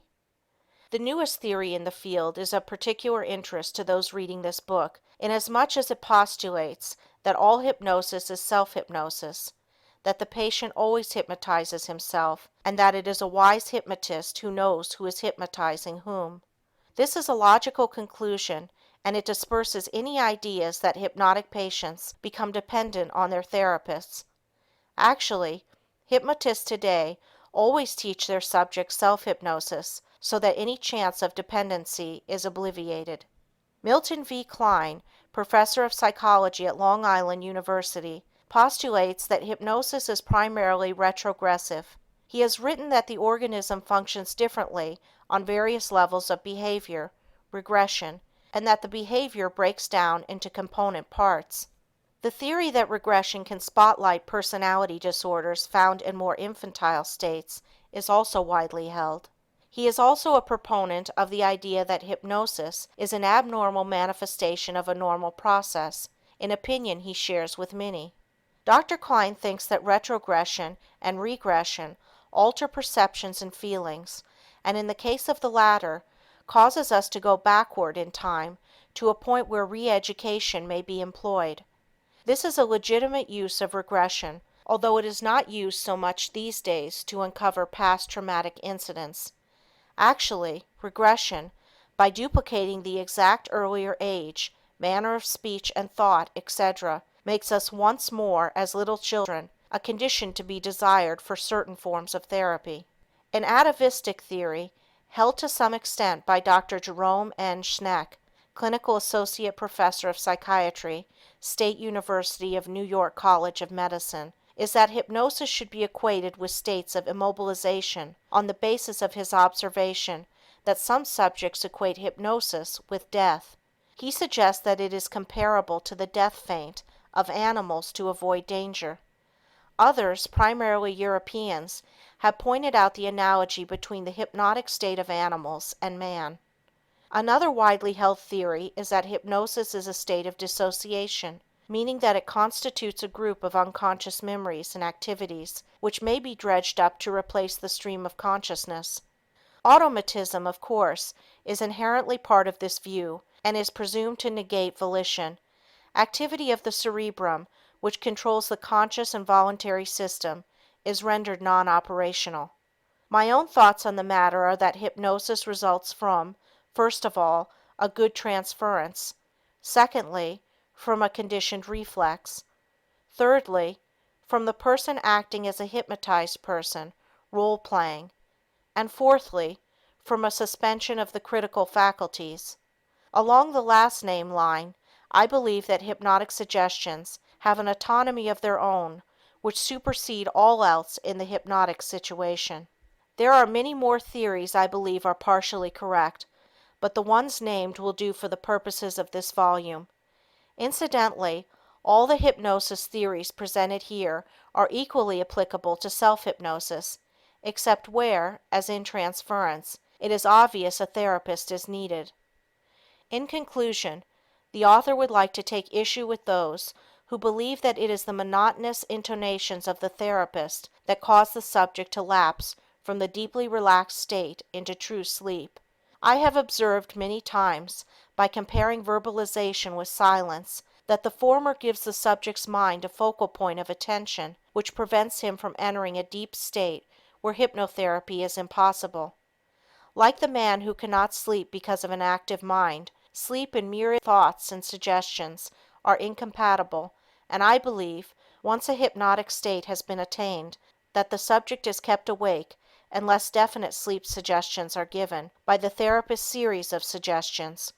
We have discussed the effect of the experiential background at length, and surely nothing connotates sleep more than closing one's eyes, test number 1. And so, in my view, you are doing two things when you talk to the subject. You are giving him helpful suggestions, but you are also keeping him awake and hyperacute so that these suggestions will sink in. End of Chapter 12. Chapter 13. Practical Applications of Self-Hypnosis. With hypnosis on the march, there is practically no limit to its uses in the field of medicine, and new applications are being discovered every day. It should not be necessary to add, however, that some of these uses should remain as they are, in the hands of professionals with years of experience in the area. One of the themes of this book has been that laymen should use hypnosis discriminately and intelligently. No responsible therapist would ever recommend masking or removing a symptom which was indicative of organic disease. For that reason, the practical uses of self-hypnosis will be limited to measures that can be taken safely by the layman. The only possible exception to this will be instruction on how to curb obesity, but even here it is suggested that a physician be consulted before embarking on a weight-reducing program. The foremost use of hypnosis has been for relaxation, and it becomes more and more important as world tensions, anxiety, and strain increase daily, and millions seek vainly to get away from it all. Inasmuch as all methods of hypnosis discussed in this book utilized relaxation as the first step, it should not be necessary to go over this material. Simply review the many induction techniques. Lung cancer has become a very real threat to many people today, and the professional hypnotist is besieged with men and women who wish to curtail or quit smoking. This is easier said than done, because smoking, although there are no physical withdrawal symptoms when one stops, is a strong conditioned reflex, and cannot, except in rare instances, be accomplished by the will alone. The best way to stop smoking is to make it an impossibility, and that is exactly what you do when you follow the method touched on in an earlier chapter. All of us have tasted or smelled certain foods or medicines that nauseate us. The subject who wishes to quit smoking is asked to conjure up the vision and the actual taste and smell of the substances which upset his stomach and offend his nostrils, transferring its properties to cigarettes. This, of course, must be done under hypnosis. The subject then conditions himself in the following manner. 1. This cigarette tastes and smells just like. Mention name of repugnant substance. 2. It is the most vile and repugnant taste I have ever encountered, and I shall not be able to continue after the third puff. At the third puff, I will develop a paroxysm of coughing. 3. I cannot smoke the cigarette any longer and I will have to put it out. This sounds like a simple procedure, and yet it has worked for thousands. Some switch to chewing gum or candy, but the cure essentially lies in substituting one conditioned reflex for another. This is comparatively easy with hypnosis because, unlike narcotics, barbiturates, or alcohol, smoking is purely a psychological addiction. There is no need for tapering off. Stopping drinking, unlike smoking, doesn't involve merely the creation of physical aversion to the drug. The patient's entire personality should be changed, and more mature viewpoints substituted for the unrealistic and infantile viewpoints which led to the addiction in the first place. The subject should give himself suggestions that he will be able to face up to the problems of everyday life without recourse to the crutch of alcohol. It is a well-known fact that nothing is as bad as we think it is going to be once we confront it.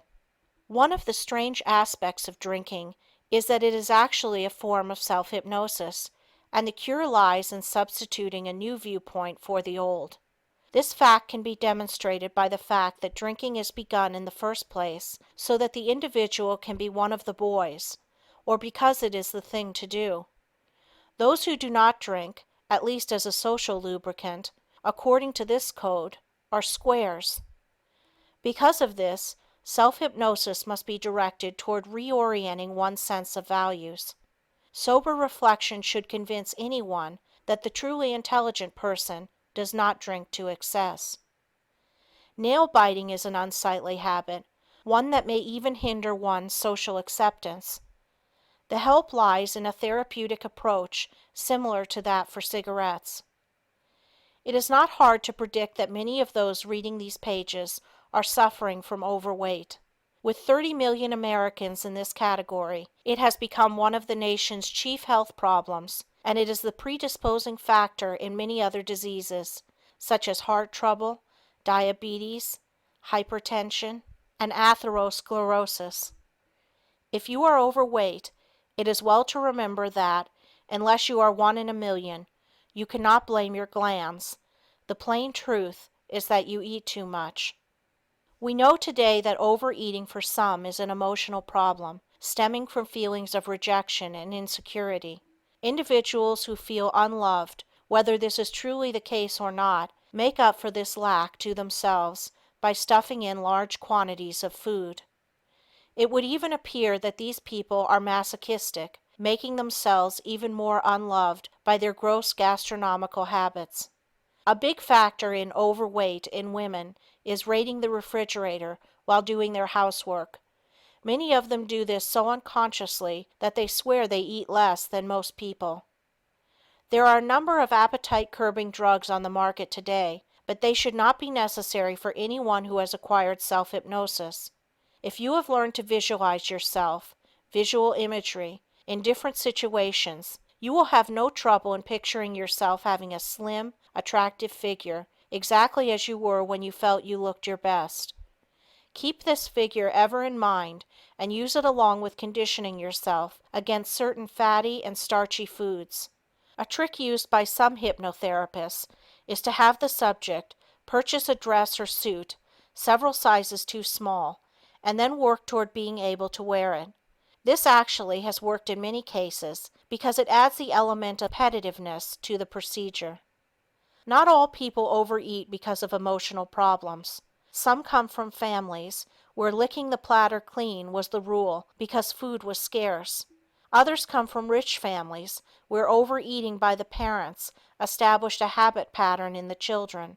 Certain races and nationalities look on fat as a badge of wealth and prestige, and children in such an environment are likely to be deliberately overfed. Regardless of the reason for overweight, however, the use of self-hypnosis is one of the answers to the problem. Simple headaches, arthritis, neuritis, and other painful symptoms yield readily to hypnotic suggestion. If physicians have given up on the problem and placed a subject on a maintenance drug dosage for pain, hypnosis can potentiate the drugs or even obviate them. Two of the major uses of hypnosis are in childbirth and for intractable pain of cancer or some other incurable diseases. Although patients usually start with heterohypnosis, they are put on self-hypnosis as soon as possible, and there are many cases of women waiting too long and having their babies at home painlessly through self-hypnosis. The father invariably is the only one excited in such cases. The mother knows that she is an excellent subject and has been instructed in prenatal classes about every contingency that could arise. Inasmuch as stopping the birth pangs is similar to stopping other pain, the method should be learned so that it can be accomplished in a minimum of time. The best way to stop pain is to let your right arm slowly rise while you are under hypnotic suggestion. Do not help it. If the suggestions are strong enough, it will float up. As soon as the arm is straight overhead, you should give yourself the suggestion that it is as rigid and unbending as a bar of steel. Following this, a suggestion is given that the hand is beginning to tingle and become numb. As soon as the numbness has spread throughout the entire hand, it will be insensible to pain. The hand is then placed against the part of the body where the pain exists, and you will feel the numbness flowing from the hand to the affected area. This happens as a result of your suggestions and is the method followed by most subjects. Only a deep somnambulistic subject is able to remove pain by direct suggestion to the painful part. There are many people today using self-hypnosis in the realm of sports, and an entire book has been written on improving one's golf game with this method.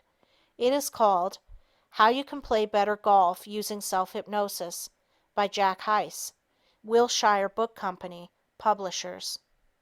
Dr. Huber Grimm, team physician of the Seattle University basketball team, recently related the results when Dave Mills, a 6' 5" junior forward, asked for his help because he froze during competition.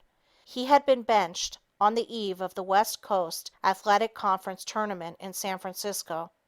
Spectators made Mills so fearful that he was afraid he would make mistakes, and in this frame of mind, of course, he did. Under hypnosis, Dr. Grimm suggested to Dave that he would be unaware of the spectators, be completely relaxed, and would play exceedingly well. Dr. Grimm asked coach Vince Cazzetta to allow Dave to play, and the result was astounding. Mills scored 60 points and cleared 63 rebounds, and his brilliant play led to his selection on an all-tournament team. All I did was free his spirit, Dr. Grimm reported. He was in need of confidence, and I gave it to him through hypnosis. The Associated Press told the story as follows. Dave Mills, a vacuum cleaner off the backboards, led a fast-breaking Seattle University team to victory last night. It was hard to recognize Mills as the same player who has been with the Chieftains all year. Dr. William S. Kroger, a pioneer in hypnosis, undertook to improve the batting of a professional baseball player with equally sensational results. The player had been banned, and his fear of a reoccurrence was so strong that he became plate shy. He had changed his batting stance so that he always had one foot in the bucket, so that he could back away from the plate more quickly. He was given a post-hypnotic suggestion that such an event happening again was exceedingly remote, and this was amplified by suggestions of confidence that he would immediately start slugging as well as ever. His batting average soared immediately. Dr. Michio Ikeya, professor of physiology at Tokyo University, and Dr. Arthur H. Steinhaus of the George Williams Laboratory of Physiologic Research in Physical Education, Chicago, have proved that track men can far surpass their best previous times under hypnosis. Their tests, incidentally, prove that there is no danger of an athlete going beyond his physiologic limit while bettering his former marks. They attribute the superior performances to the removal of inhibitions, which psychologically prevent an athlete from doing his best.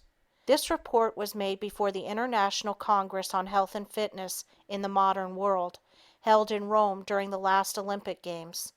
All reports, as a matter of fact, show that athletic performances are improved by psychological, not physical means, and that built-in automatic reflexes protect the athlete against the danger of overexertion at all levels of awareness, hypnotic or non-hypnotic. Psychologists are using hypnosis more and more to facilitate concentration and learning, and it is likely this use of the ancient science will become even more popular than its medical applications.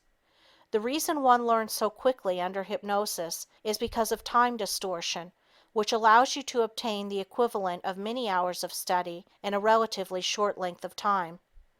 Undoubtedly, you have had experience with time distortion in your daily life. Remember how slowly time goes when you are not interested in what you are doing, and how fast it speeds by when you are. And the drowning man who sees his whole life go by is an excellent example of this. Enough people have been saved to know that this actually happens. The point is that the subconscious mind does not record the passage of time the same way as the conscious mind. The conscious mind records time physically by means of a clock. It is objective and it tells you that a thought or movement requires a certain number of seconds, minutes, hours, or days. Your subconscious mind has an entirely different concept of time that has nothing to do with the physical world. It is called subjective because your own sense of the passage of time is used. Personal time varies according to the circumstances in which you find yourself. Haven't you noticed that when you are happy or extremely interested in something, time passes quickly? On the other hand, if you are sad or anxious, time seems to drag. This is called time distortion. When you continue in a happy state, time is automatically shortened. When you are in a state of unhappiness, pain, or anxiety, time automatically lengthens. This explains why the drowning man can review his entire life within seconds. Psychologists know this is possible because your subconscious mind contains a complete record of everything that has happened to you since birth. Therefore, in moments of extreme distress, your subconscious has the ability to distort and manipulate time. If you have ever encountered danger or had a narrow escape, you probably experienced time distortion. Everything about you went into slow motion, and time seemed to stand still until the action was over. At that point, objective time started up again, and everything returned to normal. Many of you no doubt read an Associated Press report from Chicago on February 11, 1958, which reported how movie actress Linda Darnell had used hypnosis to help her with her first stage role. She had been asked to do the part on short notice and had no time for preparation. Miss Darnell telephoned her California physician for aid. He flew to Chicago. Overnight, through hypnosis, Miss Darnell learned her part and astounded the cast by knowing everyone's lines. Not only did she learn the part, but she was coached in the character of the artist she was portraying. As a result, Late Love was a hit play. Miss Darnell was under the impression she had been learning the part for a week, although only about 48 hours were involved, and these hours were not continuous. After her first performance, she said, "I never felt so secure about playing a role in my life. Hypnosis has helped me feel the part completely." Imagine how much more we are going to be able to learn when study under hypnosis becomes widespread. And the best part of it is that the learning is in your mind for a long time. Forgetting or mental blocks that interfere with your recall of information at any time are reduced to a minimum. In conclusion, I should like to recommend the entire field of self-hypnosis to everyone. It is a therapy which is positive, dynamic, and constructive. An excellent example of this is contained in the autobiography, Rachmaninoff's Recollections. In this book, Immortal Rachmaninoff describes in detail his success in overcoming a severe case of mental depression. He had stopped composing and kept to himself, seldom leaving his room. After meeting with failure, using the available therapeutic remedies available at that time, he was persuaded by his relatives, the Satins, to seek the help of a hypnotist called Dr. Dahl. With much reluctance, he agreed to see Dr. Dahl and be treated specifically with hypnosis. Rachmaninoff's own words read as follows: "Although it may sound incredible, hypnosis really helped me. Already at the beginning of the summer I began again to compose. The material grew in bulk, and new musical ideas began to stir within me, far more than I needed for my concerto. I felt that Dr. Dahl's treatment had strengthened my nervous system to a miraculous degree. Out of gratitude, I dedicated my second concerto to him. As the piece had a great success in Moscow, everyone began to wonder what possible connection it could have with Dr. Dahl. The truth, however, was known to Dr. Dahl, the Satins, and myself. Does this story sound incredible? You have the word of one of the world's greatest musical composers that hypnosis alleviated his severe despondency. This is proof that the emotions of the individual can be changed by the ideas he builds up about himself. Dr. Leland E. Hinsey, professor of psychiatry, Columbia University, writing in his book, The Person in the Body, W. W. Norton and Company, states, "In some persons, the fear of disease is often the only damaging evidence of disease, yet it can be so strong as to disable the person in all his daily activities. The entire field of psychosomatic medicine, which deals with the inner relationship between body and mind, has as one of its basic tenets that suggestion not only can cause psychological personality disorders, but many physical disorders as well. It is therefore logical to conclude that the systematic use of positive mental attitudes in an organized progressive self-improvement program can be a vital influence in helping you lead a healthier life, both emotionally and physically. Many people in need of help are at a loss as to where they can locate reputable hypnotherapists in their area.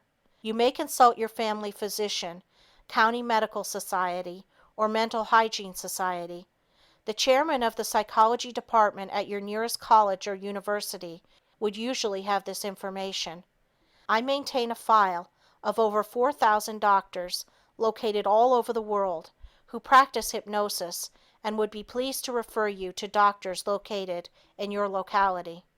The following national organizations maintain a specialized list: American Academy of Child Psychiatry, 335 South Franklin Street, Wilkes-Barre, Pennsylvania.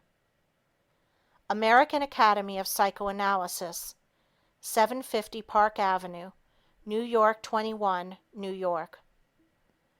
American Group Psychotherapy Association, 2 East 103rd Street, New York 29, New York. American Psychiatric Association, 1700 18th Street, Northwest, Washington 9, D.C. American Psychological Association, 1333 16th Street, Northwest, Washington, D.C. American Speech and Hearing Association, 10801 Rockville Pike, Rockville, Maryland, 20852. National Association for Mental Health, 10 Columbus Circle, New York 19, New York. National Association for Retarded Children, Incorporated, 99 University Place, New York 3, New York. National Council on Alcoholism, Incorporated, 2 East 103rd Street, New York 29, New York. National Health Council, 1790 Broadway, New York 19, New York. National Institute of Mental Health, U.S. Public Health Service, Bethesda 14, Maryland. Veterans Administration, Psychiatry and Neurology Service, Department of Medicine. End of chapter 13.